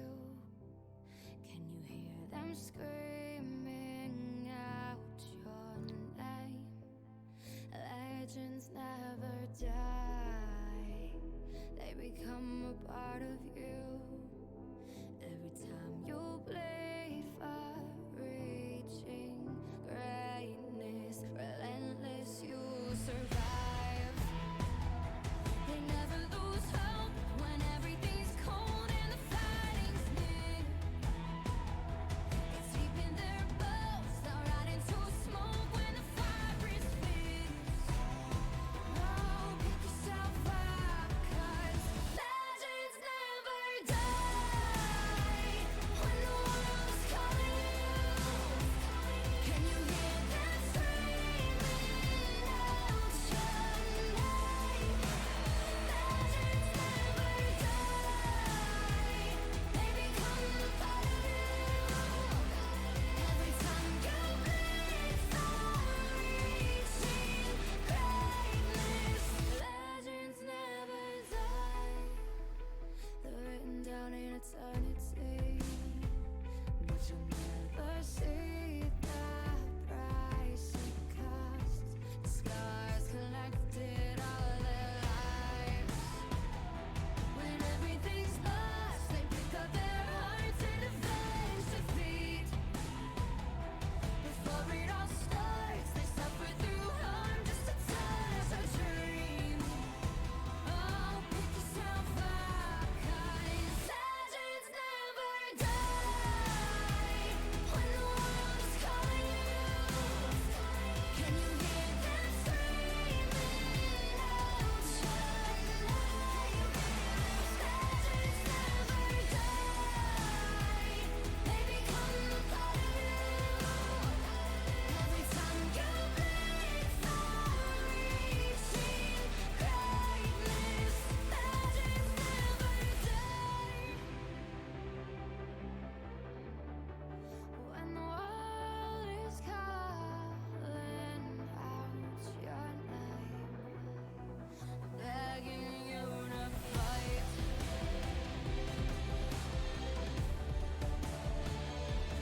Pick yourself up once more. Pick yourself up, 'cause legends never die.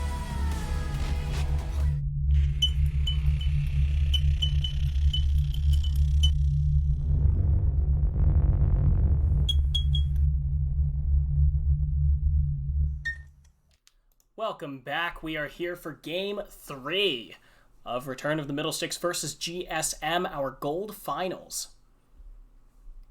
Yeah, we are at Silver Scrapes territory. The Callista and Morgana bands have already come through, and so far no immediate changes from the side of GSM. Same bands so far.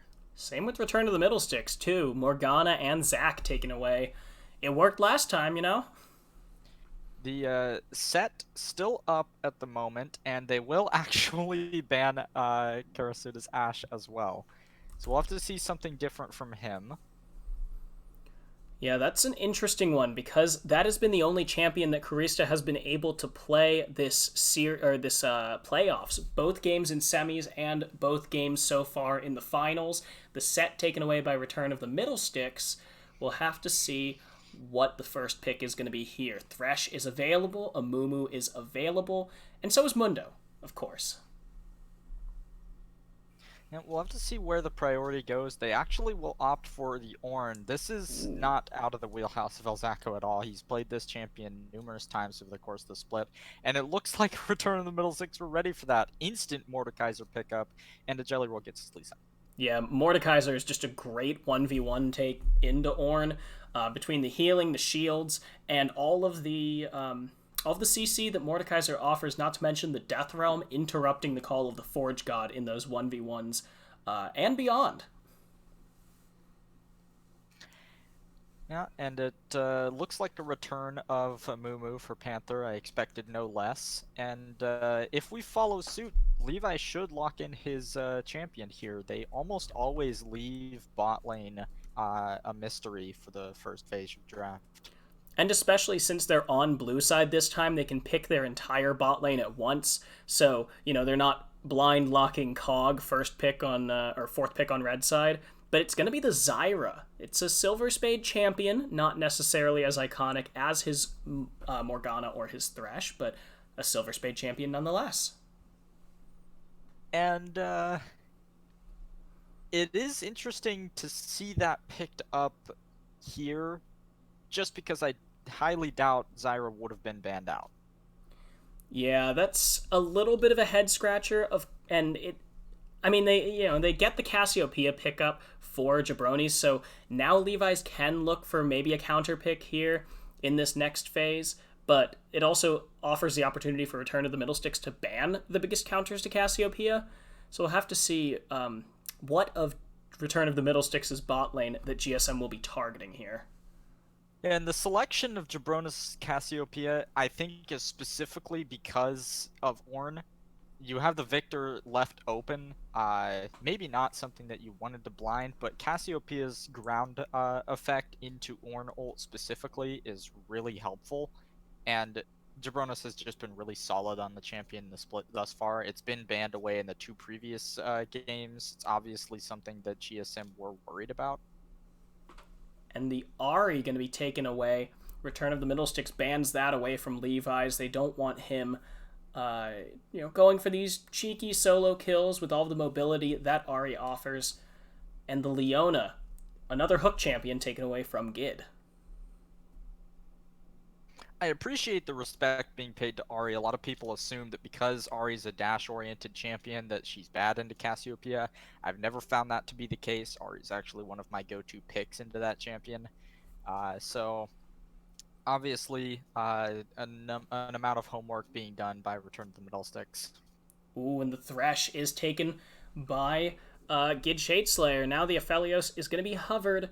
I wouldn't be surprised to see Naked Beekeeper pick this up here, but, the world's his oyster. He could go for pretty much anything here. Except for Cog. I would not I would not like to see Cog. I highly doubt that comes through. He's hovered this Aphelios every game so far this series, and we won't see it today.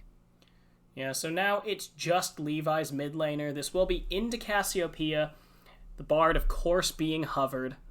But, his normal picks, Diana, Echo, these get countered fairly hard by Cassiopeia just because you can't get on top as easily with that grounding, and of course with the Petrifying Gaze. So it's going to be the Veigar picked up here for Levi. Safe, it scales pretty much infinitely. Cage is a really annoying ability to deal with as Lee Sin and Thresh. Not surprised to see this pick. It's just really solid. It does exactly what it does, and you don't pick it because you're expecting to solo kill your lane opponent a ton. But this is very interesting because it does mean that GSM has drafted 3 scaling lanes and a scaling jungler. So if a Jelly Roll pops off the way that he did last game, and if Shadeslayer manages to find some good hooks like he was with Nautilus, this could very easily turn the early game in Return of the Middlesticks' favor. Yeah, especially with a Thresh in the bot lane and the explosiveness of a Tristana, Lee Sin into Jinx Zyra is definitely a very gankable lane. Same actually goes for the top side of the map. Mordekaiser should have advantage over Ornn in the 1v1 almost always, to be honest with you, especially once he gets his first item. And other than that, yeah, GSM just looking to scale up. They've drafted the Ornn for themselves this time. They'll get the item upgrades. Veigar goes into the late game very well. So does Jinx. So does Amumu. Yeah, and usually I would say, with this kind of thing, Ornn, he's a very good weak side top laner. He doesn't need that much jungle attention. Veigar is the same sort of way, especially into a Lee Sin, just because the cage just blocks anything that you might want to do there. And usually I would say, this is a pretty good draft as far as 3 scaling lane, scaling jungler drafts go for GSM.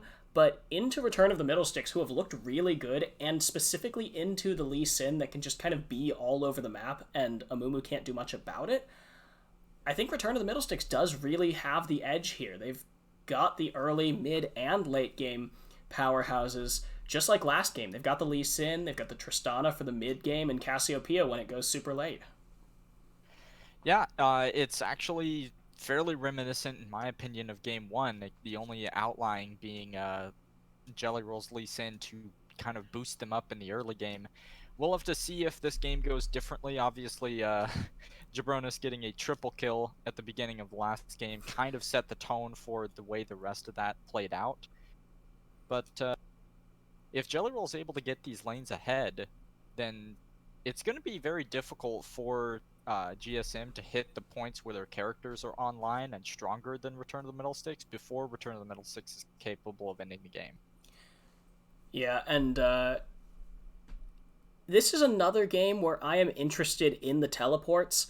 Vigar and Cassiopeia, both of them can take teleports, especially into each other, since there's much less, it's not like you're going to need to take the barrier on either of them. No one picked Diana, no one picked Echo.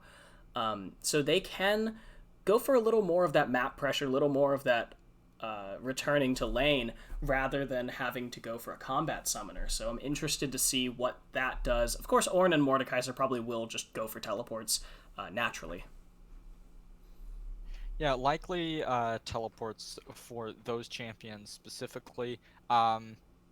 I'm a little interested to see how Karasuda plays on Tristana. Obviously, he's semi off of comfort.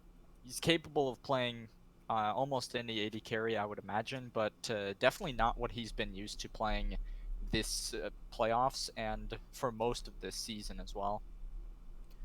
But Tristana does offer a little more safety thanks to that rocket jump, also a fair amount more burst with the explosive charge and the buster shot. So it's a significantly different playstyle, but I think it's the kind of playstyle that will work really well in this team and into this team, because you can avoid a lot of the pick things like the Zyra roots, getting through the Vigar cage. As long as you get there quickly, use the rocket jump quickly, or even the Ornhorn. So we'll have to see how Return to the Middlesticks plays this early game, and if they can start this snowballing. We're going to take a quick ad break as we get into game here, because that 3 cents is just so important.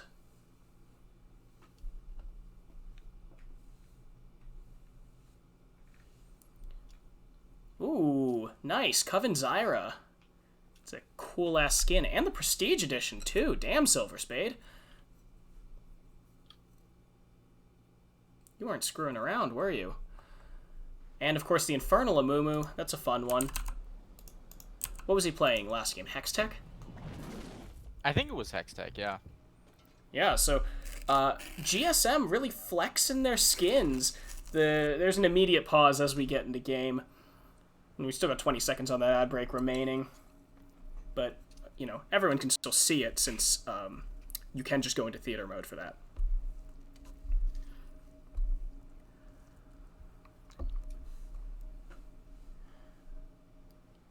Yeah, Ari is ridiculously happy about the Coven Prestige Zyra for Silver Spade. He's a really cool looking skin.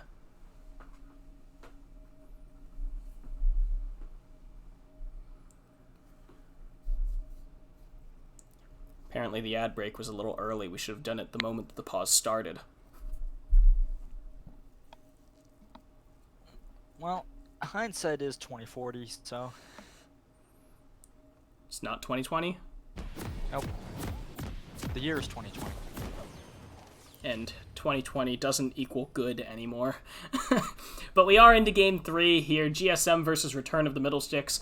And on the blue side, looking to try and close out their next, I think, 3rd consecutive gold split. It is the Gecko Slammer Armageddons. It's Elzacco69 in the top lane on Ornn, Panther 553-212 on Amumu in the jungle, GSM Levi's on Vigar in the mid lane, and Naked Beekeeper and Silver Spade 10 on Jinx and Zyra in the bot lane.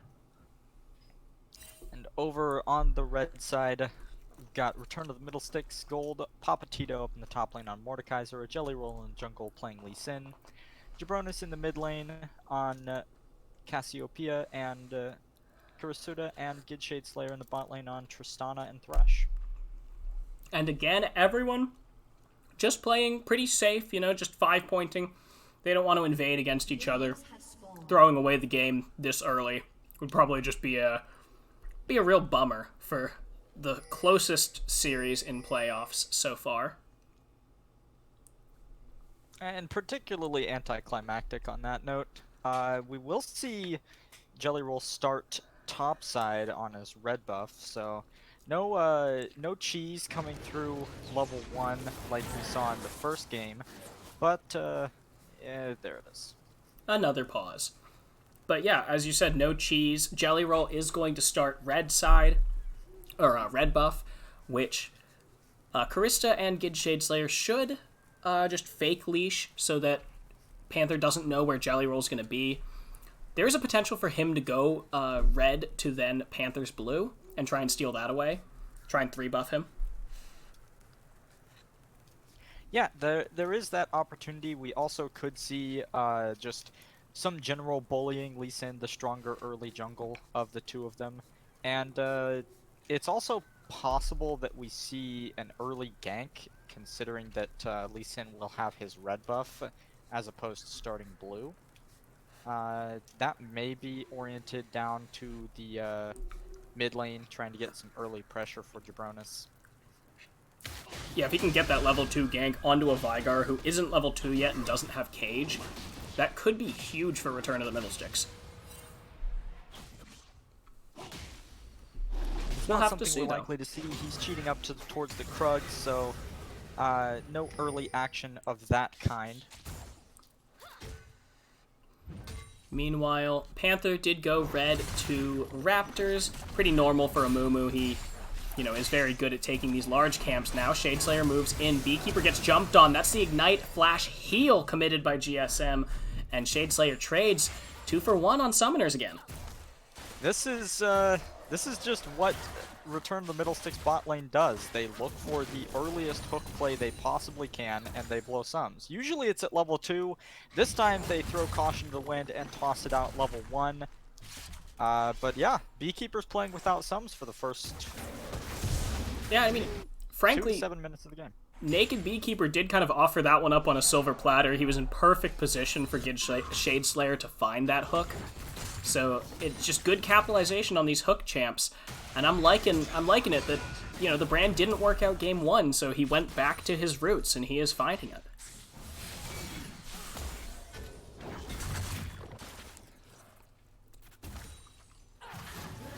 So now the million-dollar question here is, will Jelly Roll be able to affect the map at all early game?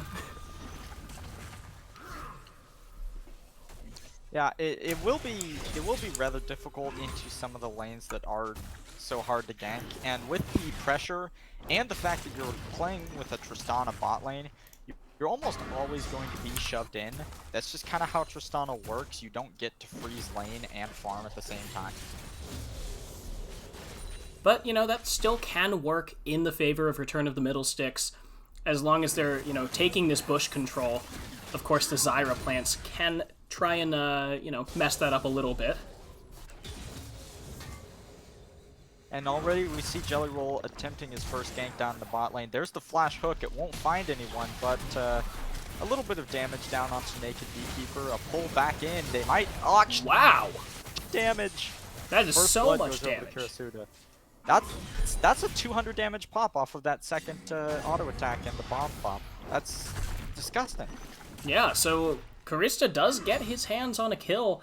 First blood, and Jelly Roll manages to get some, action on the map. That's something that we criticized him a little bit for last game, since, he didn't really push that advantage. But he's definitely doing better now.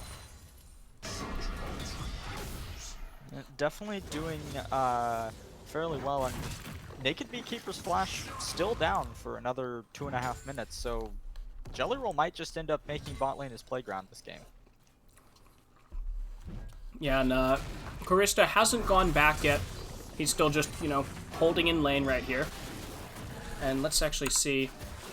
Yeah, he's got 1,300 gold in pocket. That's BF sword money right there at 5 minutes. Yeah, no complaints about that if you're the 80 carry that's looking to get aggressive in your 2v2. So it looks like Jelly Roll, thanks to all this pressure on the bot side, he is just going to go ahead and solo that dragon. Makes sense, you know, it's Lee Sin versus an Amumu, and now Levi's is getting run down. Jabroni's gets about half his health, but can't pursue because of the baby cage. I really do enjoy the fact that casters everywhere have just accepted the fact that we're going to call it the baby cage. Event Horizon, just not as much fun to say. I don't know, it doesn't it doesn't look as epic as Event Horizon sounds. Yeah, so, Vigar's actually... Oh, Karista! He has to flash heal, but he will live. Yeah. That is the return trade for both summoners off of the 80. Yeah, and now Beekeeper does have the heal back up, so he is at an advantage here against the Tristana, but the Tristana has a BF sword, so... Yeah, Karista will be able to just walk himself back into lane. He is going to lose a little bit of XP, but it shouldn't be anything major. Naked Beekeeper, though, does have a significant CS advantage. And yeah, got BF sword money. So Karista is going to be ahead by 1 dagger. However, Naked Beekeeper, for losing first blood, losing first blood over to his lane opponent, it's, still looking pretty good for the bot lane of GSM here. Yeah, it's not too rough right now. Not at the moment. As far as CS advantages go, the advantage for Jabronis in the mid lane yet again is starting to be a little bit worrisome, because it's not a scenario where Jabronis got 3 early kills and is just bullying GSM Levi's out of lane. It's just he's farming better. Yeah, Jabroni's is farming better. He's got the tier, so I mean he's scaling. He's not strong. He is scaling already. So Levi's, I mean, he's really got to pick it up. Yeah, we gave him a lot of the benefit of the doubt last game just because Jabroni's got all of the early kills in that fight in the bot lane. But this time, I mean, he just got zoned off. Yeah, and to his credit, the deficit isn't straight up 40 minions like it was, but it is still a sizable advantage. He's down about 2 and a little bit waves. Oh. Hook lands in the bot lane, flash from Silver Spade. Yeah, he will not live through that. Karista takes the kill. He's going to reset the jump. Beekeeper uses the heal, but it's a kill. Another kill for the Tristana. And there really just is the amount of damage that Tristana does on top of the CC that Gid Shade Slayer puts out. There's basically no way that Silver Spade lives in that scenario. You saw he even used the flash there. It just doesn't really matter when Zyra is that squishy. But I do have to admit that it was a beautifully buffered Flay. However, now Jelly Roll is going to get engaged on Jabroni's, though. He's just going to burn down Zach with a flash over the wall. Jabroni's follows. Jelly Roll steals the kill. Papatito is in the Death Realm with Panther. He sends Panther to his very own Death Realm, and now they're chasing down Levi's. The Sonic Wave will land, and oh, the beautiful flash will stop the Insect from landing. And a Jelly Roll will just kick Levi's to safety. That was really important that that Levi's actually made that flash correctly, because if he dies there, that's... I mean, it's still Rift Herald, but that's even more gold in the pocket of these top lane, or top side of the map champions. And when your bot lane's losing like this... And Karista... oh, he doesn't get out, but damn. The fact that Shade Slayer lives there and Karista doesn't is kind of comical. Yeah, I mean, Shade Slayer got taken down to like 100 health and barely got, or not even 100, it was like 20 health with the Ignite ticking on him, dodged the Super Mega Death Rocket, and then Karista just went full balls to the wall, jumped into turret range, took a turret shot, secured the kill on Beekeeper, and then gave the shutdown to Silver Spade, which is great rather than giving it to the Jinx. Yeah, if you know that eventually that that shutdown is going to go over to your opponent, you give any you take any opportunity you can to guarantee that it goes onto the support and not the ADC. And you know, killing the ADC is a really good way to confirm that.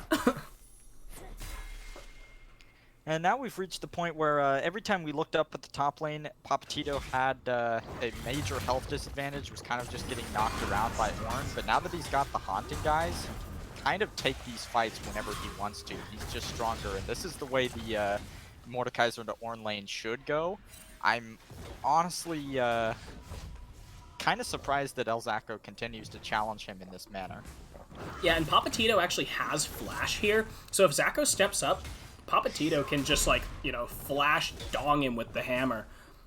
But it looks like, you know, yeah, the pull back, he's going to hit him, but doesn't really do that much damage. The Negatron Cloak is putting in a lot of work here for Zacco.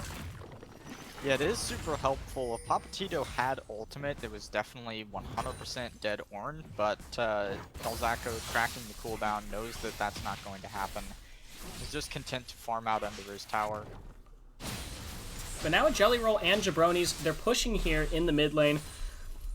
They could look for something onto Panther. Oh, but Panther will look for something instead. Silver Spade has moved up, but they're not going to be able to find anything permanent.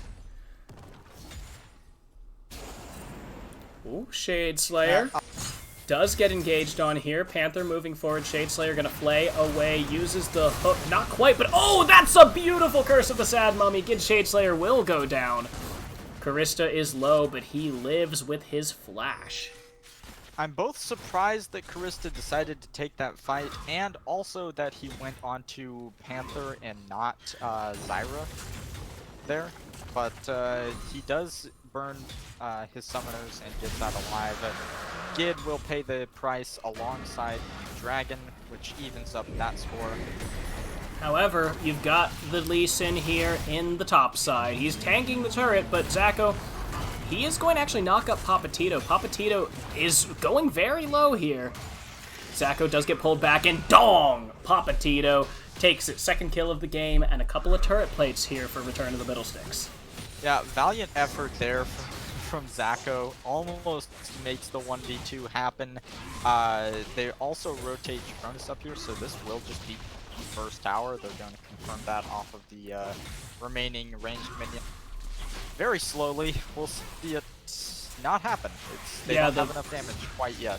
The Bulwark passive just keeps too much damage off of that turret. However, now, that should be down. Zacco has teleport, but he'd be a fool to use it here. That's going to be Papatito and Jabronis picking up that gold for the first turret of the game, and it's about a 3,500 gold lead here for Return of the Middlesticks. Yeah, Return of the Middlesticks looking really good here early on. 2-0 up on the Mordekaiser. He can continue bullying Elzacco to his heart's content. He has already finished the Leandries and full boots. So that top lane's his playground. Stormrazor up for Kurasuda, and Archangel's finished on Jabronis. All the item breakpoints are in for Return of the Middlesticks mid-game. Yeah, and it is looking very good for them. Naked Beekeeper looking for that Infinity Edge first, or yeah, finishing the boots up, looks like. But now Silver Spade and Beekeeper looking for something. The Blast Cone will get Karista and Shadeslayer to safety. They're going to find a pick, but they're going to have to bounce it away. It's a 2v4, and Karista is caught. He's killed, and Levi's puts himself on the board. Yeah, that's really unfortunate positioning there from Karista. You hate to see that. And now, it's the 1v1, Papatito versus Elzacco, and it looks like the Mordekaiser will be the one taking the kill, his third of the game. Meanwhile, Return of the Middlesticks is looking for something here, but Panther, he's alive, he is healthy, and he has the Curse of the Sad Mummy. This might be a bad fight. Panther goes in. He will find two with the Curse of the Sad Mummy. He's going low, but Levi's is in the fight now. Panther's not dead yet. Levi's is now the subject. Jabronis goes down. Papatito has teleported in. Jabronis will try and pick up the kill onto Panther. It's Papatito's instead. Does he have the pullback? He gets some damage off on a Naked Beekeeper. He flashes forward, and he's just going to try and bop him down with his hammer. He gets the double kill. The flash forward by Jelly Roll. They're going to find a fourth kill. It's 4 for 1. a number of things to unpack here. I am very surprised that Elzako was that far up in top lane without a tower. I'm also kind of surprised that after Elzako goes down and there's no teleport help, that GSM opt into that dragon fight knowing that Papatito's going to TP flank them. The fact that you don't have Karasuda there doesn't really matter when Jabronis lands Petrifying Gaze on your mid laner like that and he gets blown up by a combination of Twin Fangs and Lee Sin Q. Yeah, I mean, Levi's, he's used to playing flanking champions, but you can't really flank when you're an underfed Vigar who hasn't finished his first item. So, I mean, he literally got turned on by Jabronis and Jelly Roll and was melted. Then Papatito coming in on the backside basically sealed that team fight. And more than that, I think the things I'm calling attention to are also symptoms of a larger problem that GSM drafted a scaling comp and are opting into fights that a scaling comp is not supposed to be taking right now. Yeah, I mean, they should just be hunkering down on their turrets for basically 25 minutes and staying alive, you know, not giving up a ton of stuff, but definitely not picking fights like they have been. Yeah, get XP on your Ornn, let him upgrade some items, get 2 items up on your Jinx and your Vigar, and then we can talk about skirmishing around Dragon Pit. Yeah, now Papatito, they could try and find a pick, but no, he's just a little bit too fast, doesn't get hit by the baby cage, and now it looks like the Rift Herald will be going down in favor of Return of the Middlesticks, their second of the game, and they just have control of the early game. These unfortunate fights taken by GSM are really starting to bite them in the butt. Yeah, the thing about it is when you've got a scaling comp and you do choose to fight early, you're just delaying your item breakpoints. It's time off the map that you're not farming. It's more gold in your opponent's pockets that you don't get to match because you're not getting kills, and it makes it so that the clock or the timer when you do come online just keeps getting pushed back. And with this Infernal Rift, that's not going to go well for GSM. I mean, they've ceded so much pressure already, and giving up these Infernal Drakes, which they basically have to do, barring a giant steal, that is the wrong time to use the Buster Shot. But now Panther's in the middle of the fight. He is going to find 3 members with that Curse of the Sad Mummy, but he's in the Death Realm now. Papatito trying to find the kill onto him. No one else has died in the middle of this, but Panther will fall with the re-engage by Jelly Roll. And now Return of the Middlesticks can move forward, try and find Zako, who has used the Call of the Forge God. Looks like GSM that was really good damage over the top to Return of the Middlesticks. Fantastic Curse of the Sad Mummy, really good Ornn Horn, puts everybody at about half, and then there's no follow-up. Yeah, the carries are not where... they're neither in the physical position nor in the item position to do what GSM needs to do to win team fights right now. And just like you're saying, they're trying to pick these fights. Like, the dragon was gone. There was nothing for them to get, really. Yeah, and now with Panther responding and running out to bot lane, Return of the Middlesticks doesn't choose to force tower, but they probably could have in that position. I like the fact that they're showing some restraint. They've obviously got gold to spend. And 502 and 304 on top jungle right now, with a deathless Jabronis in the mid lane up 30 CS. This is not a situation you want to be in Game 3 for GSM. And now Jabronis has used the cleanse. He's trying to chase down Levi's, but the flash forward, Levi's will get a kill, but it's returned. However, Levi's getting his hands on a kill. That's 5 more AP from his passive, and that's 300 more gold in his pocket. Yeah, I really dislike that force from Jabronis there. You're not going to be able to get the tower in time, and you're giving over gold to characters that desperately need gold right now. Yeah, I mean, he's handing over 300 gold for, 150 on him and 300 on Karista, which is like, theoretically it's okay because of the gold numbers, but to keep Levi's this far behind, that's almost guaranteeing you the win. Yeah, if you don't give over gold there and you continue to CS better than your opponent the way you have been doing this series, and your team is this far ahead already, there's no point to forcing things that are not set plays and are low percentage at best. But as it stands, it is still about a 5k gold lead for Return of the Middle Sticks. We're criticizing these little things that they're doing, but they are still pretty far ahead here. As you said, 5-0 and 2 Mordekaiser, 3-0 and 4 Lee Sin, and with the Baron coming up now, they can't take it, but they can certainly start to pressure it. They can start to turn these thumb screws on GSM and just say, you're going to have to try and force something because we will just win if we keep doing what we've been doing. Yeah, notably, Jabron is not one of the members of Return of the Middle Sticks with a shutdown, so you're not handing over that amount of gold. And they can continue to pressure the way they have been, much in the same way we were talking about GSM's comp in Game 1 being ahead. You do not want to face check into Return of the Middle Sticks right now, so clearing vision is rough. Jelly Roll takes so much damage there from Levi's, so, we have been talking about how comparatively weak Levi's is, how he can't really get into these fights and deal the damage that he needs to win these team fights. But, he still does a lot of single target damage. We saw that with Jabronis. We see that now here with Jelly Roll. So if GSM can stop Return of the Middle Sticks from sieging, that's a win in their books. Yeah, and I would like to see Return of the Middle Sticks actually stop A-ramming right now and just move Mordekaiser and Jabroni's Cassiopeia to side lanes because they're stronger than their counterparts. They're going to be able to pick up farm and push in lanes, and then you can bring in Jelly Roll to either one of those side lanes whenever one of the solo laners from GSM gets too far up.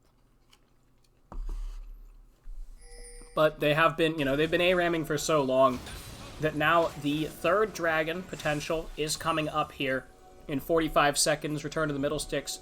They're doing what you said. You don't want to face check them, so what are they doing? They're waiting in these bushes. They're trying to clear out some vision and keep GSM wondering where they are.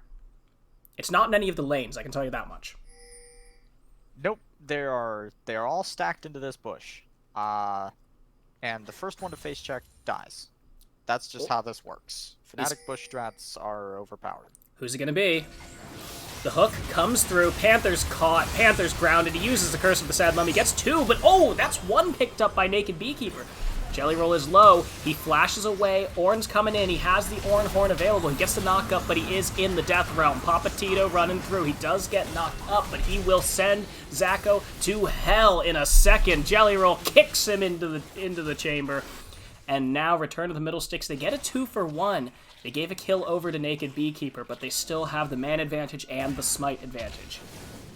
Yeah, trading your support for no smite and no long-range engage on the enemy team while you're about to do Dragon is really good.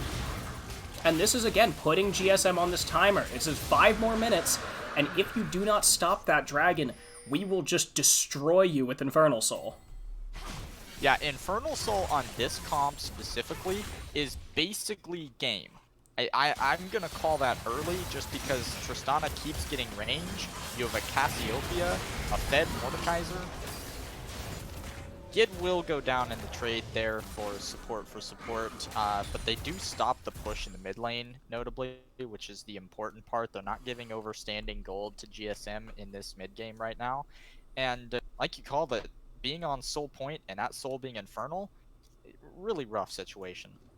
Yeah, all Return of the Middle Sticks has to do at this point is just keep farming the way that they've been. They don't even need to try and push turrets or anything. They can just wait out the next 4 minutes and then kind of do the same thing they did, bait some vision, get a good pick. Hopefully next time it's not like diving into Panther, because that could have really gone wrong for Return of the Middle Sticks. But, if they can find a pick, they can threaten a 4v5 or just go ahead and take the Dragon. And if there's anything that Jelly Roll and Gid do on these champions, it's find picks.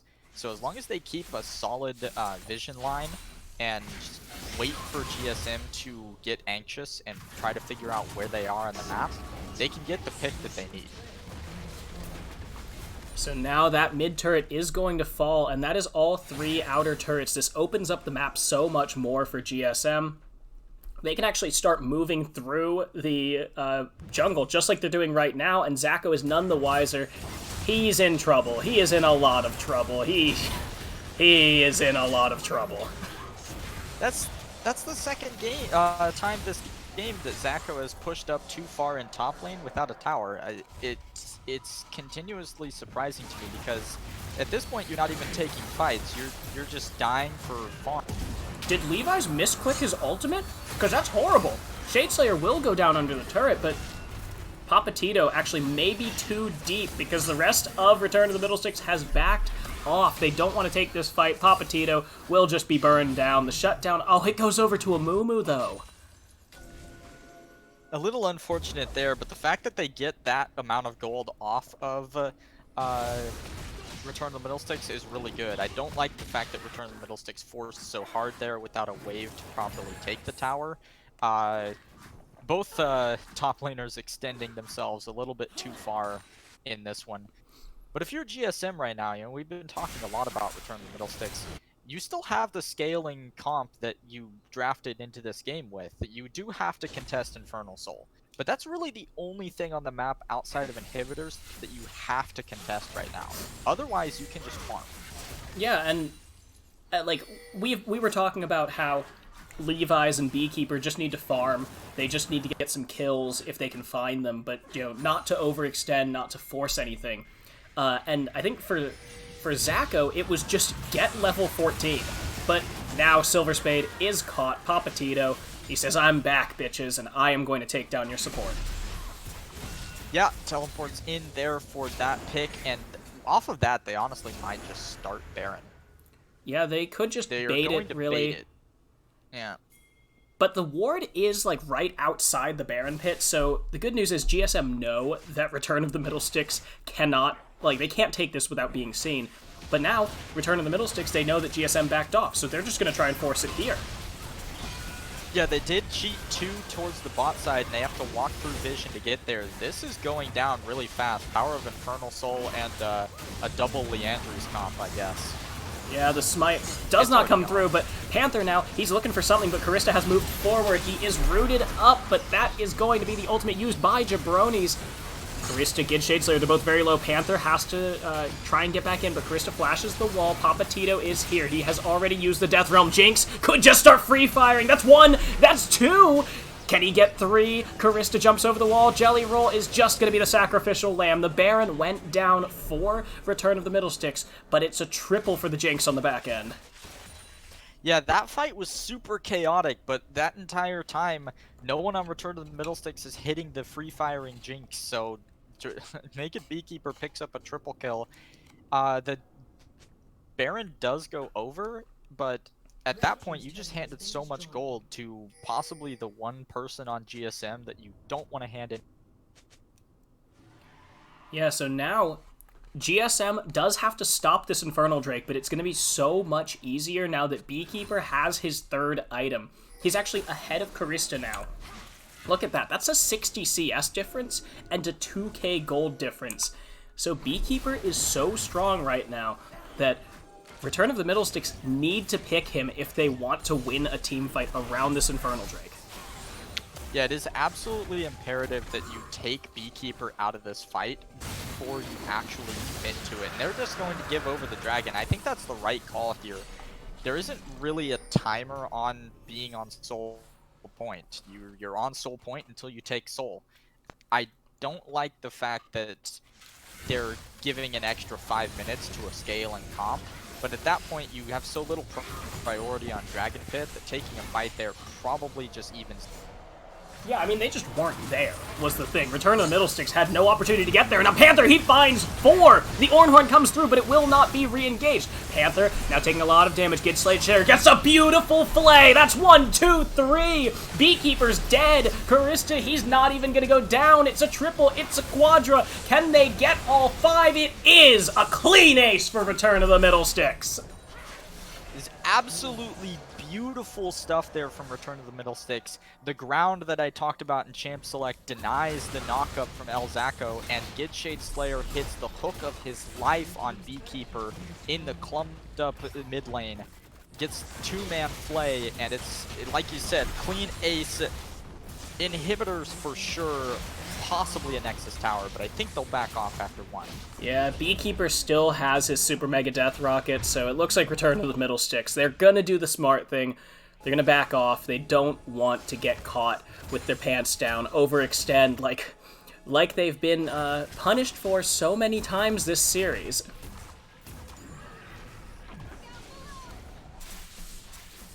I mean, you've still got Baron buff up for a little while. You've gotten your major push off that Baron power play, really important.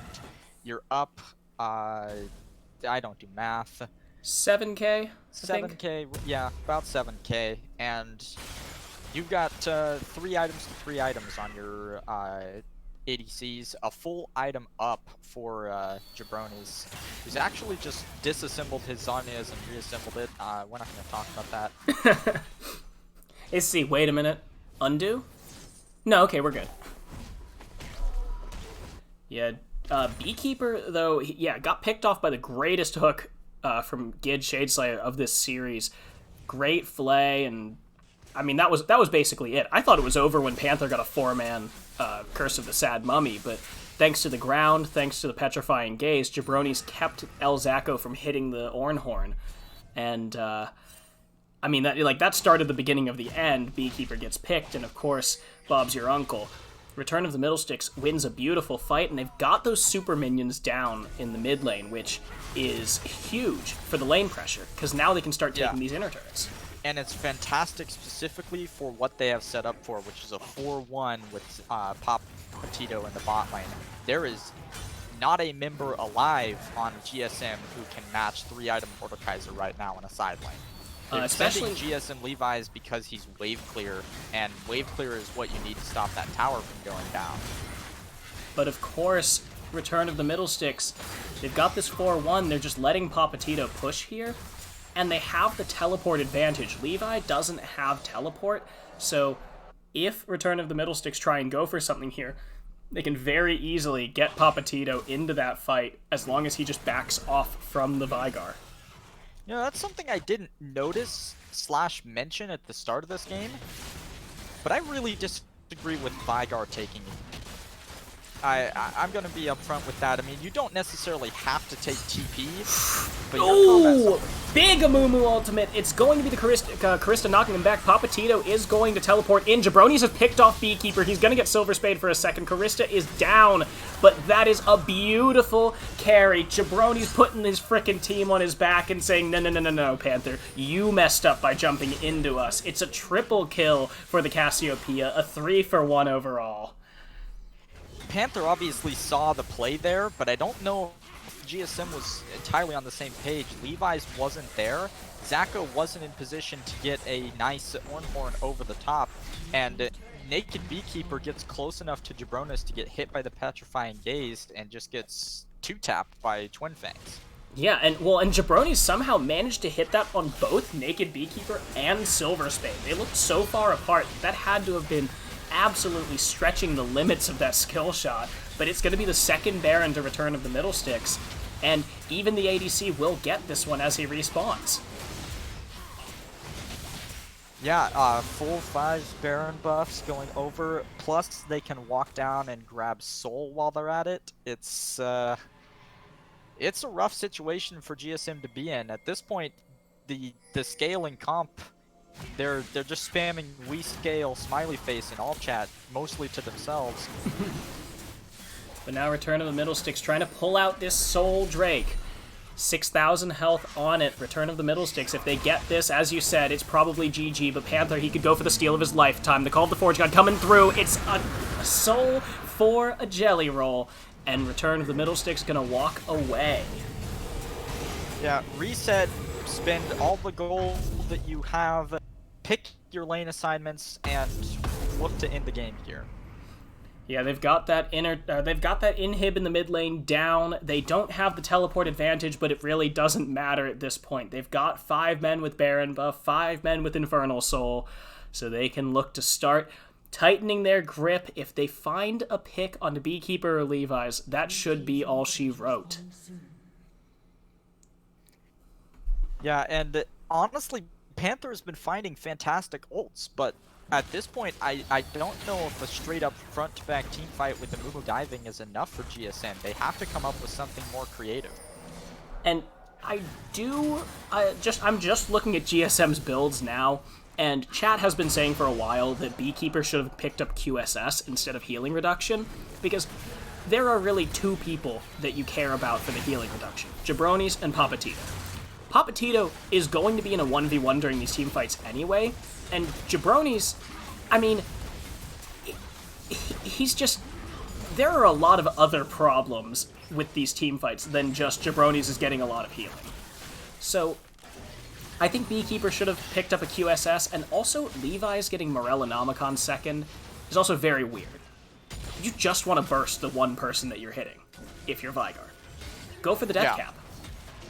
Death cap, or even honestly, if you want to be blowing up the front line, or be able to stand up to Mordekaiser in Death Realm, Void Staff is an acceptable alternative as well. Yeah. Yeah, I think, like, with how Vygar just is, you don't need flat magic tech. The people that you're trying to kill are getting it, and that is a beautiful hook there by Shadeslayer. He's in the middle of the fight. His team isn't there, but it doesn't really matter. They got Levi's Flash. They traded it Flash for Flash, and now a bunch of ultimates are down. Silver Spade and Naked Beekeeper among them. Karista gets knocked up. The engage by Panther. Will he find something? No, he gets pulled back. He is going to find a two-man ultimate. Shadeslayer, he picks the Jinx again, but it gets knocked back by Karista. What are you doing? The Tristana saved the Jinx. Now Jabronis, he is all alone there. Jelly Roll there to support, and Papatito finally coming in the side. They're going to pick up El Zacco. And with Beekeeper and Levi's low and out of mana, somehow Return of the Middlesticks manages to save that fight. Yeah, I have to give all credit to Gid here. He's found Beekeeper with nutty hooks in 2 major team fights so far. Jabronis just runs down GSM Levi's, guns him down, Beekeeper to follow, and as you said, Shadeslayer with the absolute beauty of a hook to pick up Levi's in the first part, to pick up Beekeeper in the second, and it will mean that Return of the Middlesticks takes down the undefeated GSM. Really nicely played series there by Return of the Middlesticks. They dropped game 1, they adapted in draft, they got their priority picks, and they had better answers to GSM's comp than GSM was ready for. Yeah, I mean, it was great from start to finish of this game. There were a couple of shaky moments, but, I mean, Return of the Middlesticks, they just kept rolling their lead, ended with 13k gold lead, and a 6-1 Cassiopeia. Yeah, credit to Jabronis and his play over the last 2 games of this series. It was rough in the first one, but the hard carry Victor into the hard carry Cassiopeia, and all around just Jelly Roll playing incredibly well on Lisa, and Papatito moving back to the carry champions in the top lane. Ridiculous performance on Mordekaiser. And that's my MVP, Jabronis. Well, that is it. Return of the Middlesticks takes the finals. They win. They will be our spring split champions. GSM falling to second place. But thank you, everybody, for watching the Gold Finals. We'll be back in half an hour with the Platinum Finals, casted by yours truly and Rexco Dragon. So thank you for watching. Come back in half an hour. We will be back then. So take a quick break. Y'all deserve it.